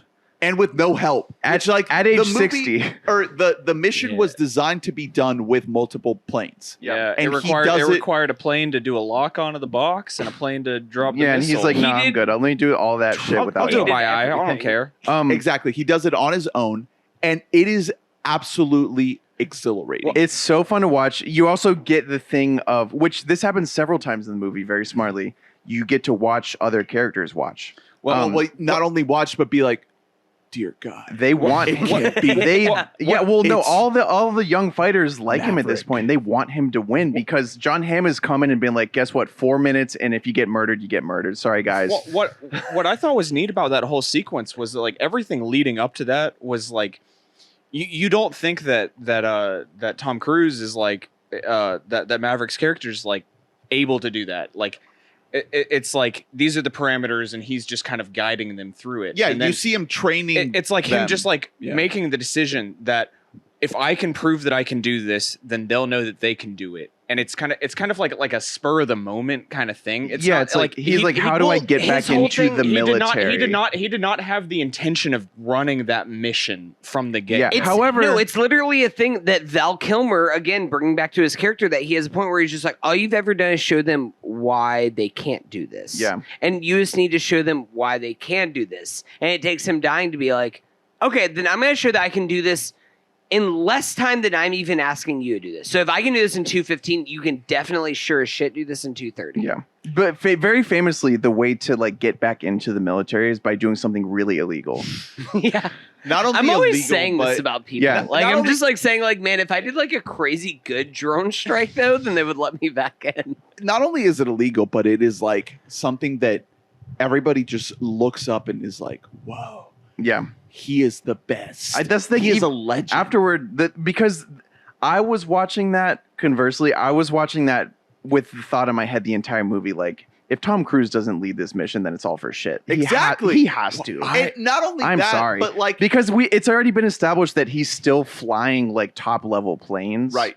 So I was like, all right, this man, the biggest thing, like one of the biggest challenges they're facing is the G-force thing, which in the very first act, one of the first things Oh, that the guy happen- that passes out. yeah, well, one of the first things that happens in the movie is he goes to 11 Gs in a fucking plane. So you're like, well, if anyone is going to, Mach 11. There's a big difference there. Sorry. 11 Gs versus Mach 11. He's doing 11 times the speed of G. If G is now you're just pulling letters and numbers He's out going of your ass. he's going full pickle Rick. We're doing algebra and G equals the speed of sound. What is so hard to understand? Keep track. You've defined mathematics, and now I agree with you. Thank you. I majored in that. Yeah. No, you are thinking the whole time like he is gonna do this. You make a great point. And Goose better, or fucking Rooster better be his fucking wingman. At the very beginning, they do definitely define yes, this man he's still good as hell. He's known. It's just he's too scared to actually fight anymore. That's the thing, is that He has that PTSD. he's gonna get by there eventually, and it's just like, eventually, like, he's gonna have to become the lead of this, and Rooster's gonna have to be the wingman of this. But it's just the movie earns it. It does. That's the thing, is that it's something that is telegraphed, quote unquote, but it's earned at the end of the day. Like, it is earned. Like, it is. So we are laying the seeds and like reaping the rewards before we actually get there. in my mind, at the beginning of the movie, I did not expect Tom Cruise to get in the plane and lead the mission. Mhm. I was expecting Rooster to lead the mission. Yeah. And I was expecting Hangman. Yeah. He gets left out. What I was expecting, Glen so Powell they establish at the beginning that Hangman is called Hangman because he'll always leave you hanging. Mm-hmm. And so I was like, okay, so he's going to die saving somebody's life. Yeah, right. That was exactly what I was expecting. And They could have. It was interesting. So once they reveal that Hangman is not going to be on the mission and he is backup support, But he is in fact sitting at the wheel of a plane. he's Ready to go. I Is he mean, gonna take off? He's asking. He's Will like, they make it? I don't know. He's like, can I go? And they're like, you are not confirmed for go. Mm-hmm. And so you're sitting there and you're waiting for him to complete his character arc where he goes doesn't leave him and hanging. and he saves somebody's life, and he saves the life of not only Maverick but the guy who he was like literally about to get in a fight with. Yeah. And Now he's Hangman because he's cool to hang out with. Yeah, because he's just a you guy wanna you wanna hang with. Hangman. Yeah.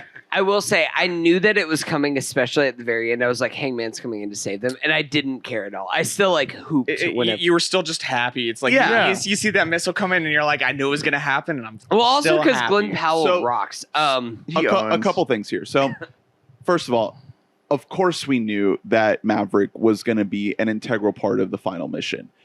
The way we get there is expertly done in this movie because, first of all, there's the whole Lego sequel part of it where he is in this way handing off the baton to the next generation. But if he hands it off, he can't hold on to it. if he was truly handing it off and they were setting up for future movies, then he would hand it off. Right. And that's the Val Kilmer scene. It literally says it's time to let go, right? So you can't actually be the guy if you're handing it off to the guy. And I mean, the nice part of that was like he didn't make the decision that he was running the mission. It only happened once he did it better than anybody else could even conceive. Yeah, he's like, what? I have to doing do this just because I did it way better than anyone ever has. God, I guess I have to be the messianic figure of this story. I don't know. From the way that the movie presents itself, he did not run that 2 minute and 15-second run to earn that spot. No, not at all. He just wanted he did it to inspire them, Right. and he inspired John Hamm to be like, you can do it. Yeah, John Hamm was like, hey, wrong you know to-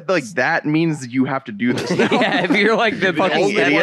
Well, that leads me to my second point, which is the meta angle of it all, which is like, this is a movie about Tom Cruise going above and beyond to do what nobody else can do. Mm-hmm. And Not that's even Miles Teller. literally not even Mr. Fantastic himself. are you rushing or are you dragging? The plot, Not my tempo. He's dragging the whole movie. No, Not my he fucking is tempo. dragging the entire movie. the You are plot right. of this movie is literally the plot of Tom Cruise in real life trying to make action movies in Hollywood. So I'm so glad that you teed that up. Like, you really just like nailed that, Ernest, because that is like bringing back what I was saying earlier about this movie just being the most meta movie that Tom Cruise could possibly make right now. Like, this is it.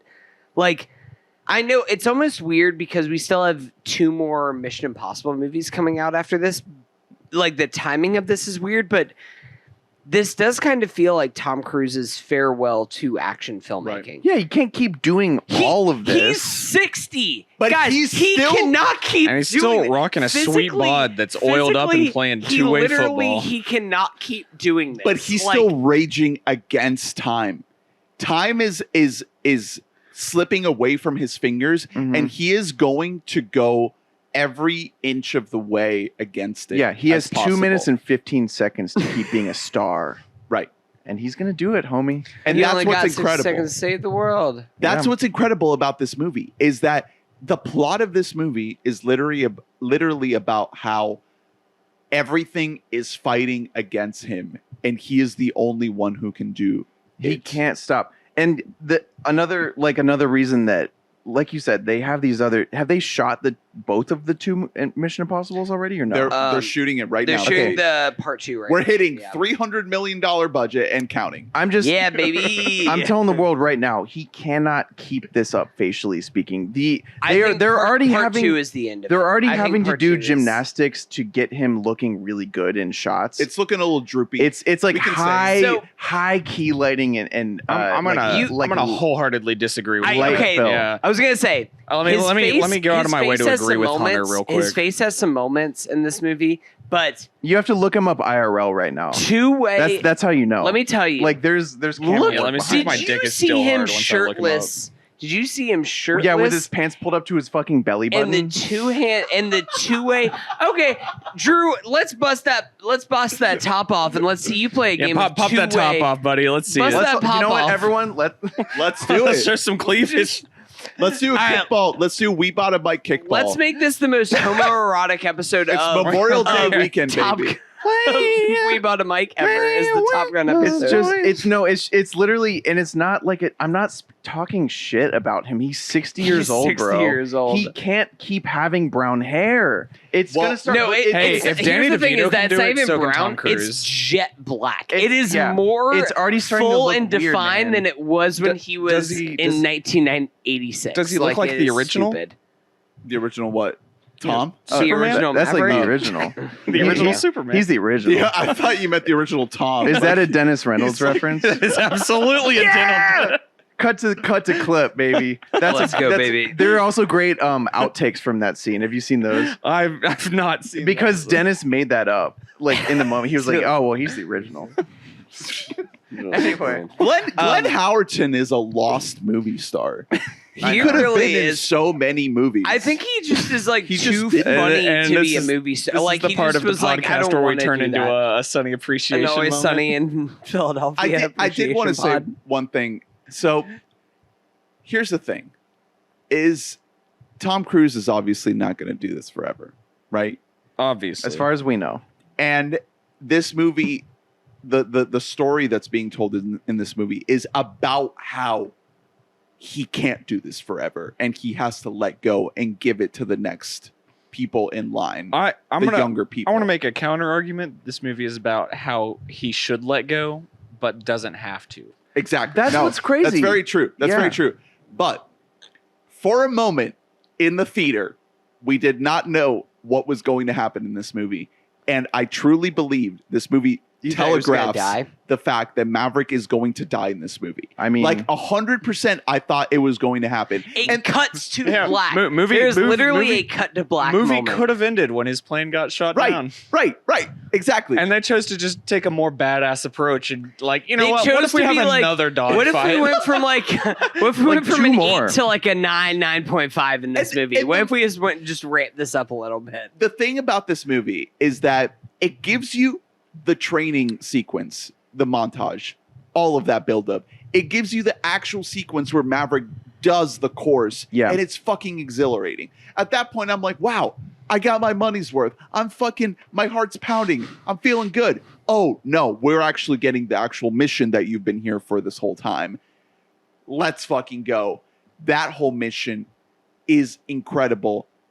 Not enough. We're going to keep it going No, beyond the mission. We are actually foot soldiers now, and then we're gonna go like full espionage And with like a steal a little, plane. like a little. and that's the thing is, once you get to this point in a movie, you're starting to have to justify why it's still on, because the audience is sitting in the theater, and if things start to like get a little bit worse, they're going to get antsy. They're going to be like, okay, well, it kind of feels like it could have been over by now.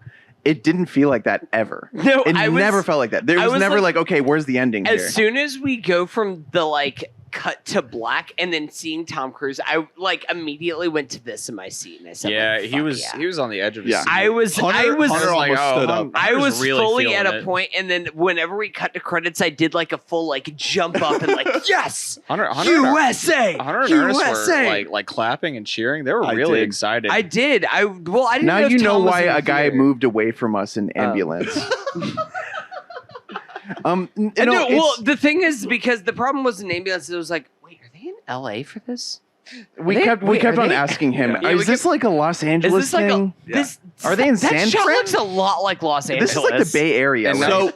So the movie. Are they in Miami? No, it couldn't. Us be. It just couldn't all be. asking one guy, where are they? Is it in Louisiana? I heard it was Louisiana. Los Alamos?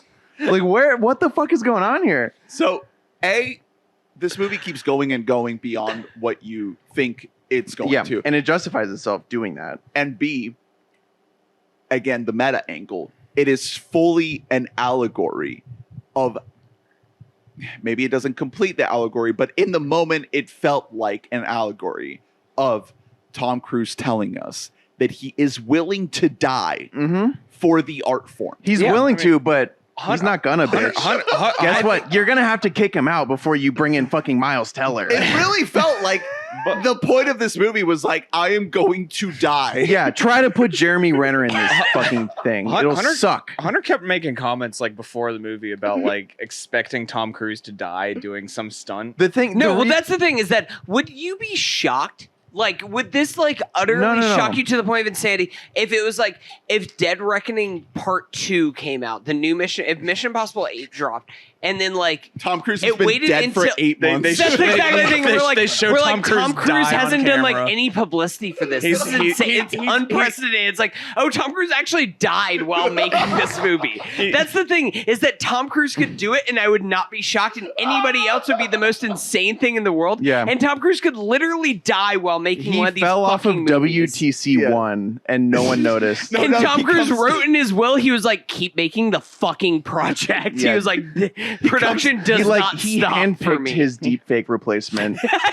No. He comes, For some reason, he's the He most was like, common it's deepfake. Glen For some Powell. reason, Glen he comes Powell back as as my a deepfake guy. Scientology Jesus. Oh my He's like, I have So- returned. I returned from the dead. Here's the in order other- to make Dead When- Reckoning Part the 2. other thing about this metaphor making That's Let's the fucking cliffhanger. go, baby. That's the cliffhanger at Let's the end go. of part 1. I hope He's, that that's he's it. hung on a cross that'd be pretty in cool. Kiev.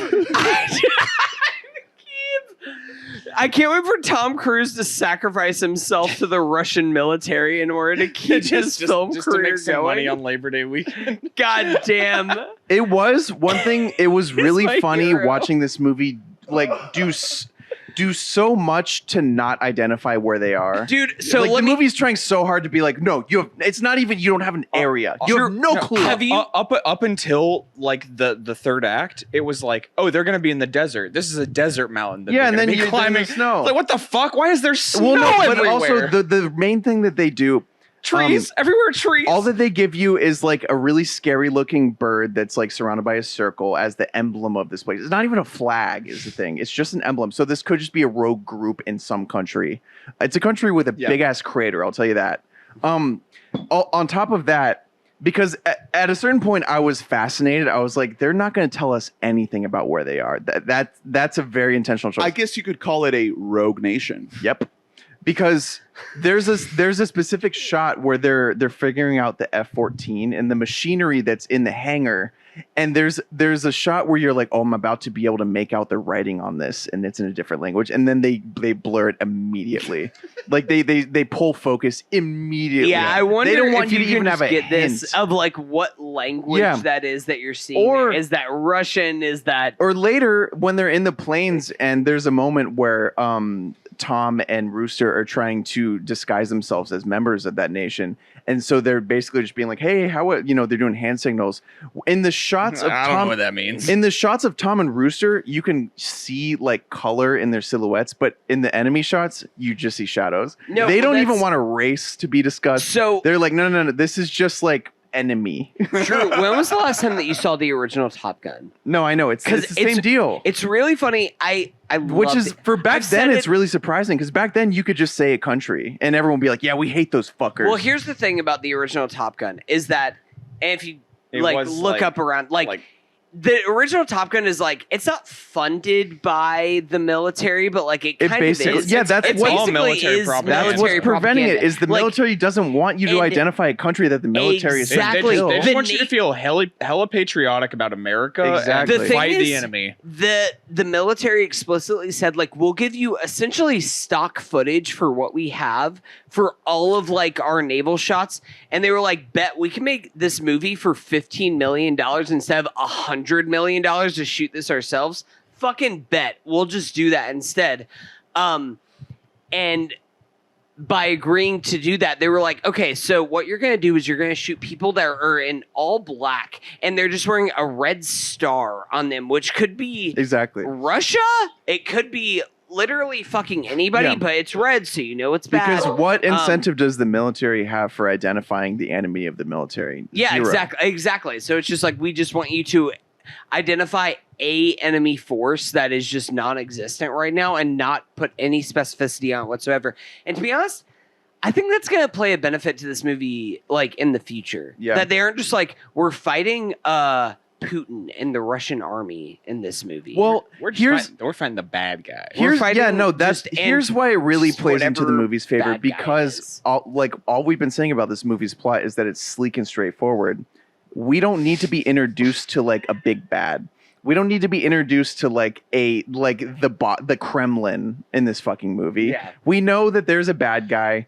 We know that we're supposed to be rooting for USA, go USA. Aren't you glad that it doesn't cut to like Mark Rylance doing Russian voice? It's Just exactly. It's fucking- just we already have Hamm being resistance to Tom Cruise. We already have Tom Cruise dealing with personal struggles. It's not a movie that like really relies on you knowing like the bad guy because the antagonist is really like the foil, which is Glen Powell. Yeah, like- and well, it's Yeah. him. It's Glen Hamm. Powell and And Hamm. because Tom Cruise is our protagonist, so his antagonist is Hamm, and then our new Rooster, his antagonist is Glen Powell, and then everyone's antagonist is the route. Like Yeah. it's Yeah. what they're trying to do Oh, because man yeah. versus environment. yeah, literally, Exactly, because yeah, we're it's that spending more most than- of the movie with them unable to do the one thing that we need them to do for the movie to happen. You know what I mean? Right. So that's the big bad, and that makes the movie simpler because the movie has to be about them training to fight the big bad. I So if will the big say- bad is the thing that they're literally doing, like everything gets way simpler. Yeah. It's a great It's nice. writing. It's like a screenwriting thing. Every it's- time we focus the movie on that, I felt like I was levitating from my seat because Yeah. it felt like perfect filmmaking. And that's why I just didn't vibe with all the Jennifer Connelly stuff because like in the original movie, yeah, you get some good chemistry between But Tom. you have "Take My Breath Away" playing in the background, and that. well, one not only hates you that, but enough. also Very Val sexual. Val Yeah. Kilmer, Iceman, he is pulling you towards the homoerotic part of the movie. Like that whole part of that original movie is like that character is like, let's go the gay away, as Quentin Tarantino would say. Yep. And you don't have that in this movie. So Quinn, yeah. So I will we say, got to talk about Not enough. Tarantino's No. take on Top Gun because it really does play a lot into how well, it's him perceived. and Tony Scott, big boys. they kind of each other. take it out of this movie entirely. I will say that for everything, you guys are more critical of the Jennifer Connelly, and for me, and this hurts me to say this, I'm sure. I was so much more anti everything John Hamm than I was anything that Jennifer Connelly was in this Interesting. movie. That's Okay. I that's think a that- take. John Hamm just like pissed me off in this movie. I think it's because what That you was just his said, whole Drew, role, about man. like I think Glen Powell is also being the antithesis, but Glen Powell is charismatic and like really like funny for what he's doing, and everything Glen Powell's doing, I'm like, oh, you're a shitheel, but like I really love you at the end of the day. And John Hamm is playing it too straight. He's a suit. I think that he's playing it too straight. And I think I've had that problem with John Hamm in a couple of roles that he's been doing lately that I agree. John Hamm is funny. John Hamm has charisma, and I think it's because of the way that he looks that he's getting typecast in a certain way. But like he looks John like a Hamm, villain now. Let your fucking flag fly, my guy. He just needs to work with Tina Fey a little bit more. It's kind of a bummer that like John Hamm was annoying me in this movie. That I'm like, oh, we have to have the John Hamm there has to be a guy Maverick, who's in the way. we have to take your fucking wings away from you. Yeah. Like it was very much just like all right, let's get this fucking 45 seconds over with. Like every scene that we had with him was more annoying to me than anything that Jennifer Connelly and it's Tom also Cruise a had. plot mechanic thing. I can't blame it all on Hamm's choices. It's However, just I every do agree. role that he's getting I think he could have done better. However, a big part of it is that character, Glen Powell's character, is in on the mission. Like he is trying to do the exact same thing as Rooster, who is supposed to be his enemy that we root for. Yet they are both trying to. They're on the same team. Yeah, they're spending the whole movie trying to do the exact same task. So we can't really root against him because he's actually good at it. Yeah, the only reason we can root against him is because he's such a fucking asshole. Yeah, he's just a jerk. But also, Well, he's a hunk. oh He's a god. hunky But dude. And he looked really great, oiled up, playing that two-way football. The key Yeah. thing is though, he also has a personal stake in the movie. Like he adds to the pathos. He adds to that part of it because he figures out what's going on with Rooster and Tom Cruise. Well, that And that goes matters. Back, Where that goes John back- Hamm is just a fucking suit, bro. Like he's Right. just there to be even at the It's- very end. That's where I agree with you. At the very end of the movie, like John Hamm has to give more than that. It was the most like It has to be. He has to smile and be like, you know what? Fuck yeah. It was honestly and he's just like- like, you know what? I'm dead inside, but Yeah, like, he- it was job. the most like movie scene of the entire It's just like movie. give him. where it's like yeah, just you gotta give he more. got like Come the one on. line. It wasn't even his line. It was like the other guy like delivered. It was like that was a rhetorical question, and you sit there and you're like, John Hamm like set up that little one liner. I know. Dude, he okay. did that. To be He done. also So, here's he the thing. clearly doesn't want people to die when he's like shutting down the mission. He's like, we can't lose anyone else. Like we know he cares, and But, so that's like, enough you to make gotta us not show like more hate than him. that. dies. Here's the thing. Val Well, Kilmer. they had thought that Tom Cruise had just died. Yeah. No, but earlier in the training sequence, they made it look like Bob and Phoenix died, Bob and they Phoenix. didn't. They almost Yeah. did. Their plane died. I will say That for was as much confusing. as I thought that they had died. That's a death to John Hamm, though. For- is money. Oh, the plane crashes. Yeah. Of course. Yeah. I will say the plane's. I almost feel monetary like worth. it is as bad as I thought John Hamm was at points in this movie, or at least as bad as his character was in this movie, is how much I love Charles Parnell in this movie. Oh, Who yeah, plays he's good. He's His really buddy. fun. He's another one that you would be like, He's oh, like- he must have been in the original. He's not. Yeah, Which you is know, really he carries that spirit. Yeah. Yeah, exactly. He just carries the like, oh, this is like an old guy that like Tom Cruise knows and is he's rooting for Tom Cruise from the jump. he crushed Shout out to the guy. it. He crushed played it. Nick Fury in the Marvel Avengers Yo, game. dude. They It's were just- like, "Who's the most Hold Samuel on. L. Jackson?" this is type a guy this we is a can get?" tropey character that I wish we could do like a quick like collecting all of them. But the guy who is in with the villain but actually likes the hero. He had some voices in Venture Bros. Yo. No, Charles Parnell has been around a while. He's been like a guy in this shit. This ton of is stuff. this is a good opportunity to bring this up because I just thought of it. Hunter, this is your chance. Tom Cruise has embraced his short king status finally. Oh, baby. God. Let's No more fucking apple go. boxes. Let's fucking go. We aren't standing on boxes to pretend like we're the same height as fucking Val Kilmer or As whatever. Miles the hell Teller, else. man. That That's was who it one of was. the best thing about Miles this Teller movie. straight up looks Yeah, down Miles at Tom Teller's Cruise at one long point. face as they walk alongside each other, and Miles Teller's got a whole head above Tom Cruise. And Not only- that's a lot. Not only That's a is lot. Tom Cruise going after a woman his own age in this movie, but he is embracing his 5'5" stature. And we So- love to see it. I'm really happy that you threw this to me because as a short king who never once lied about his height on any dating app, I just want to say that like I feel more seen in this movie than I have in my entire life. Like I just feel like He lets the Miles here's the tower thing. over him. Here's the thing, Tom, I'm gonna look right in the camera. I'm gonna look right at you, Thomas Cruise. Thomas Brady Cruz. This is just your fantasy now. Tom, I want you to go to google.com and I want them to correct your height from 5'7" to 5'5". Because We know it, buddy. Tommy. we know it's 5'5". You're still wearing those heeled boots in this movie when you're next to Jennifer Connelly. That's for sure. All you got to do, Tom, Mhm. is just go to google.com and just get him to update that height. Just come I think on. it might be just 5'4". So I think he has to- it might actually be. 5'4". He has to navigate. But On his Tom, computer, he has to come go on. to Google and like And if go you to Google his, edit. if you Google his height, it'll be like, "Is this you?" Go Question to mark. google.com And he hits that.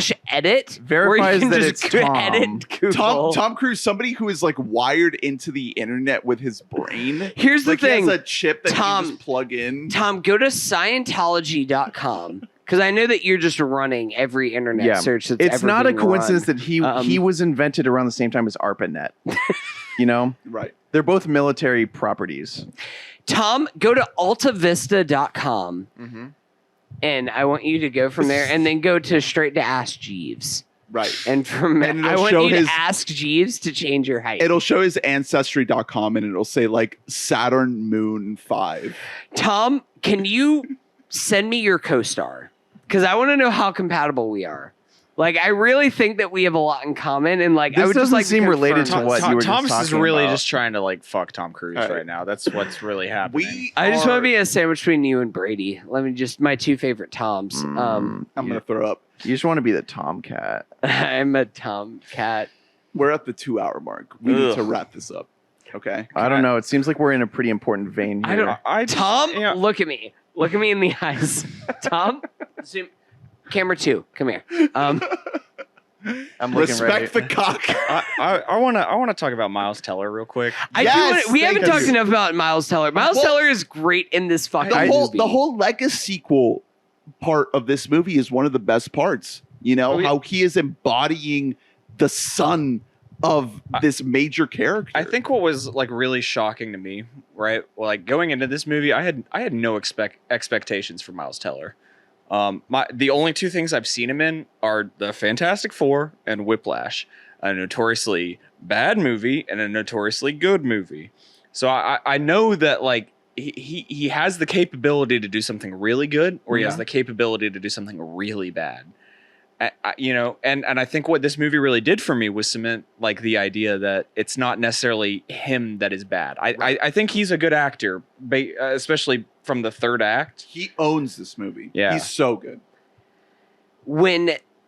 Because for a lot of this movie, it was like, oh, Miles Teller is doing his Miles Teller thing. He didn't really He was have just kind of there a ton to do until the third act. He, And then he the goes third full act- goose. What are you talking about? From the piano. No, the piano scene is incredible. The way that he honestly going back and playing scenes from the original Top Gun, I feel like the veins in his neck are the The same mustache. as Goose. Well, of course, the mustache. and Anybody can everything. have that. I mustache. said all Everybody had that the mustache. overbite and the long fucking head. Man. Long fucking head. head. He is not a Incredible traditional lead. casting. He Honestly, looks like a great sidekick. he kind of looks like our guy Anthony Edwards. Like shout out to Cruise him. has better chemistry with Miles Teller than anybody else in this movie. Yeah, another. except for yes. himself. If only It's there, incredible. if only there were a real life Tom Cruise and the parallel camera where have we the could best figure out chemistry. why he always has better chemistry with like the second leading man in all his movies. I It's don't because he's gay and he just doesn't want to admit it. block You- that out because that can't be true. You know what I'm going There's to just no admit way. right now?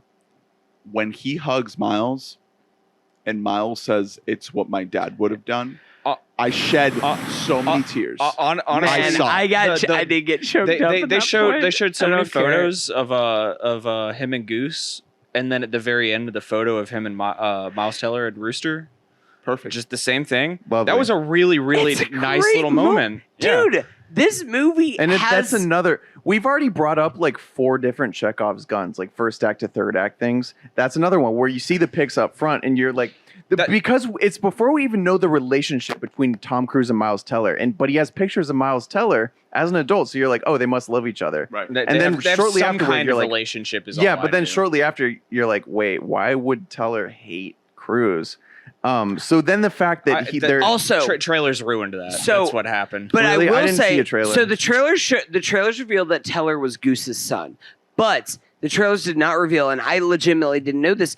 I thought that Teller hated Cruise because he got Goose killed. got Yes. Goose killed, Yeah. and he didn't, and it's a really smart move that like Tom Cruise, like Maverick, was just very like concerned, being like the concerned dad of like, well, I killed your biological dad, so I'm just not gonna let you be a fighter pilot. Yeah, he pulled And then- papers, man. Honestly, like it's something that is you disagree with it, but you completely understand it. It's something that's like an overprotective parent. It's like a promise that he made to like a lot of people. He Including made himself, it literally and- to Meg Ryan. Like he told her in the first, or I guess in this movie, and Meg Ryan should have been it's in like, this movie. Who, by the way, who died it's one of those mysteriously as Meg Ryan where- became unpalatable visually to the cinema. It's one of those eye. things where it's like that's the like Meg. I lost my train of thought right there.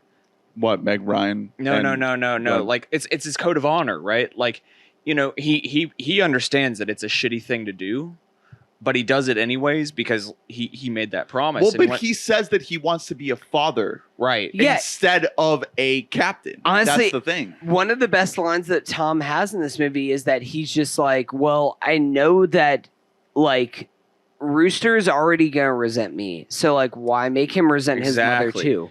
He's already just gonna hate me because I killed his dad. He's falling so on his why not sword. just like also take the burden of what his mom did not want him to do? He's falling on his sword because he made that promise, and he's willing. He not only willing, but like he feels absolutely 100% obligated because he's trying to do what he thinks is best. So I'm glad that you said that, because I actually think that one of the biggest credits to this movie, because I was thinking about while watching, because I was like, oh, this movie, like, it doesn't have the one-liners that the first movie does, but I actually think that the best credit to this script is the lines that aren't said.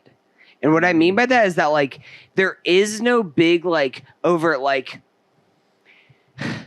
Rooster, here's the thing about you, son. I mean, I've always seen you that way because Goose was like a brother to me, and like there's no big moment like that. You know And, what? like, You know what it thank would be. fucking It would God be there isn't they're that having moment. Rooster and Maverick are having a big confrontation, and Maverick goes like, "You just can't do that, Goose." And then they both stare at each other. I mean, Yeah, I mean, that would be Roost, the moment. No, that's the thing. And thank God that there's never any moment. Instead, like, it's just purely actors doing actor things, where there's so many moments where it's like Tom is about to say something and you can see him like hold it back. And then Miles is about to say something and then he holds it back. And it's just like, it's trusting in your fucking cast to just like let them express what they want to express without explicitly saying that. also they're military men. That's another thing, is that it's just, guess what? As somebody who has military men in the family, let me tell you who's not going to therapy and expressing their emotions and their feelings. It's military men, baby. I wonder what Tom's process is to transform himself. I into would a love to military- be like, if I could sit in on a session. Because outside of this, he would definitely go to therapy, but for this, he doesn't. So I'm sure it's really alien to him to not do that. Man, if I could just sit on like a therapy session between him and Nicole Kidman during the shooting of Eyes Wide Shut. Yo, that'd be sick. We have to wrap up. All right. We are about to hit the 2.5 hour We're mark. about to hit me pissing in my pants. Exactly. So thank you, boys, for this experience. Thank you for letting me talk about Tom Cruise. I love this movie. I want to know the audience to know. I went into it. I know I like Top Gun. I know I would probably like this. I was not in the mood to watch a movie. This movie won me over within You probably a drove to the wrong I went to the wrong theater. theater. I was in a. I was you had to pay for a considering movie going ticket home. when you didn't have to. I was pay You for a like- movie almost saw ticket. men. No, I was you imagine? legitimately because I was sleepy as hell this like earlier today, and I was like, this would be a pretty good excuse to be like, guys, I'm just gonna go home and just fucking fall. Like, fuck this. Yeah. This movie won me over within a half hour, and I was jazzed up. It's just a good movie. Like you mentioned, there's no need to talk a bunch of shit about Marvel movies because I've already done a lot of that. But this is what, if I'm looking for like a big dumb blockbuster, this is what I want over that. Exactly. And so, yeah, if you're looking for some sort of alternative, this is it. That's all I'll say. Probably should have given this preamble at the beginning of the podcast, not 2.5 hours. Hey, in, but that's thank you the for that. power of editing, baby. Ernie, Sorry. Ernie, get on it. Ernie, That's what snip, TikTok's snap, for, Snip, dude. snap, snip, snap. Dane, final thoughts. Final thoughts. Good fucking movie. I was, yeah, I had to like mentally prepare myself because like, yeah, I knew the movie was coming out this weekend when I just happened to be in Orlando, and I was like, Oh, I'm staying with Hunter. It was- I know that means I have to go see We're Top going Gun. to go see this. I was funny. And- I was just like, Dane, we're Yeah. going to go see Top Gun Maverick, and you're like, LOL, I figured. Yeah, I know. I was like, yeah, you that bet you were tracks. figuring. Well, aren't you glad I was there too? Yeah, I'm so glad you were there. Aren't you glad I wasn't to there? stop me from chanting USA, Yeah, USA yeah, in the theater. it was as just like- everyone's leaving. I had to like mentally prepare myself, and then I got there, and I was like, I don't know why I had to like make a big deal about this. This was an enjoyable experience. Yeah, it's just it's just one of those rules. movies, especially in a theater, that you're like, oh yeah, this is a familiar feeling, but like it's harder to Loving obtain feeling. when you're an adult, you know. But when you're a kid, you go into a big blockbuster movie, you're just like, wow, this is like the thing. Right. This is the movie experience. This I- is what that is. I didn't love It's stupid and it's fun. the romance subplot. I think that was by far the worst part of the movie. agreed. But otherwise, this thing is a perfect action summer blockbuster. Yeah. Like if you just take that part away, because personally, I just do not buy Tom Cruise as a sexual romantic. No, I'm fine with that. Here's another reason too, really quick, because that cemented to me the fact that he would not die.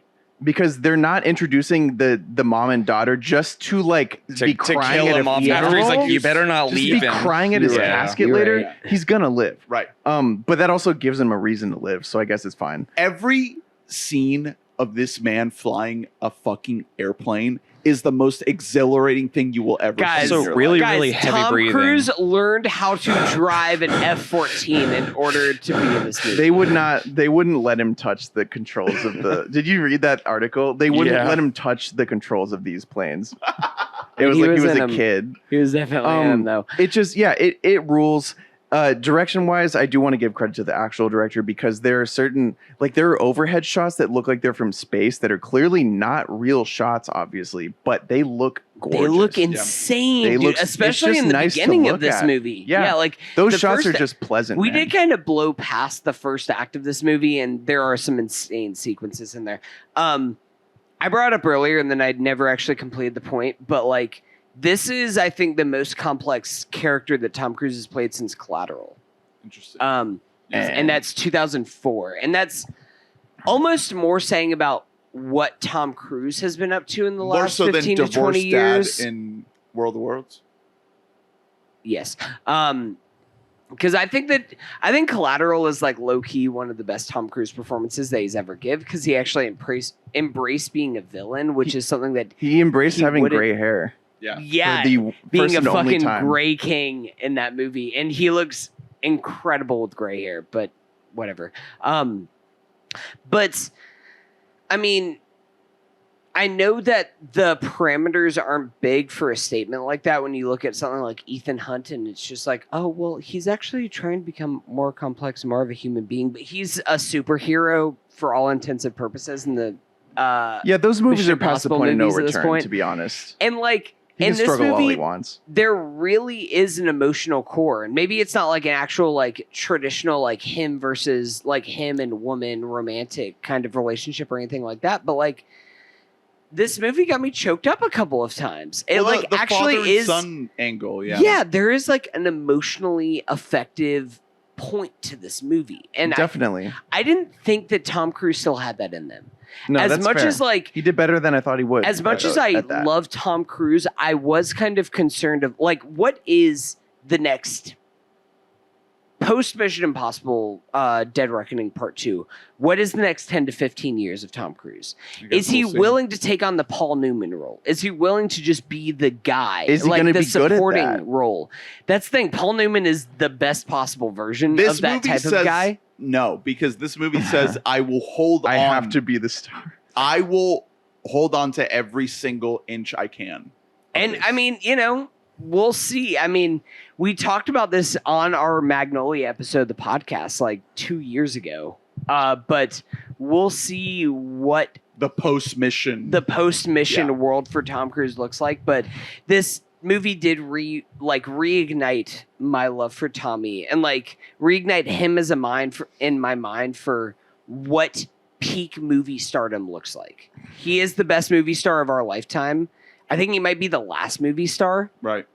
as far as like action movie star that isn't tied to Hey. a fucking IP. Doctor, give me the news. Got a bad case of Doctor Strange. Sorry, Chris everybody. Pratt. I don't know. Is Chris Pratt that next action movie star? No, it's got to be Charlie Day. I'm really hoping for Charlie Day. It's. I think there's going to be a prequel to Top Gun where Tim Chalamet plays. Timmy Chalamet plays Cruise. Tom Cruise. Please. More like don't. Tommy Chalamet. All right, I'm gonna go pee right now. Can we get call signs before we leave? Before we sign off? I'm Drew, Shot. before you Did leave, everybody what's your think? call sign? Piss boy. Yeah, you are a piss king. Sounds fucking fake. I often call you a piss king. It's coming out of my sweat pores right now. All right, what's your call sign, Hunter? I'm here shot.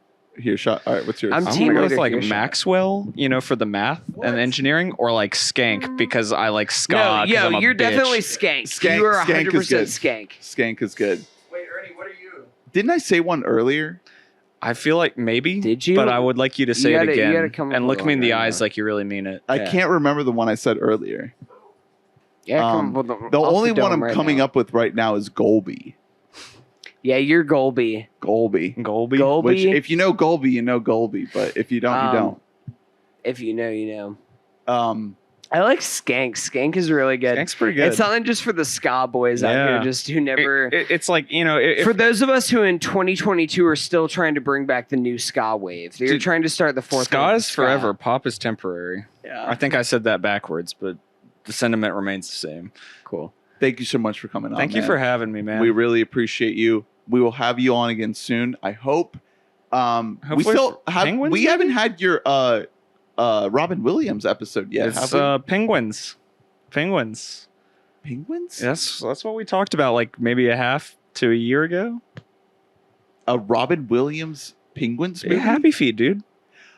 Oh. Yeah, you're coming on for Happy Feet, and then yeah, shit. Harry's I- coming on for Happy Feet too. I can't wait to No, talk about no. Happy Harry Feet. got a different one. oh, Yeah. No, Harry got. I think he got 1 hour photo.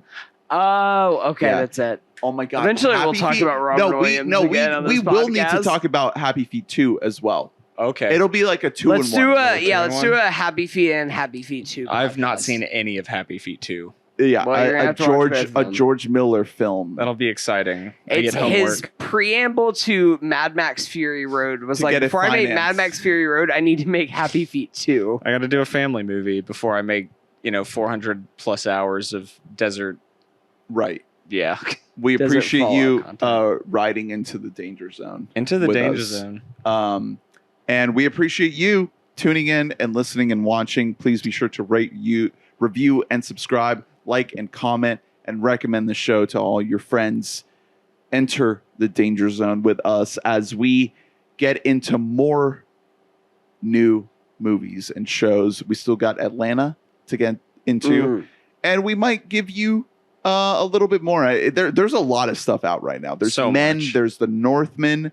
There's Lots of men apparently. Men, manly men. Hoo. we might be able to get back into our Robin Williams series Might a little be bit, able maybe. to. We'll see. But thank you so much for sticking around. Please be sure to recommend the show and recommend this movie. This is a good fucking movie. Check it Good out. movie. Top Gun Maverick. We love cinema. Thank you, Tom. Keep riding on into the danger zone. We'll see you next time. I have the need. The need to podcast. Take care. Right into Bye-bye. the Bye. danger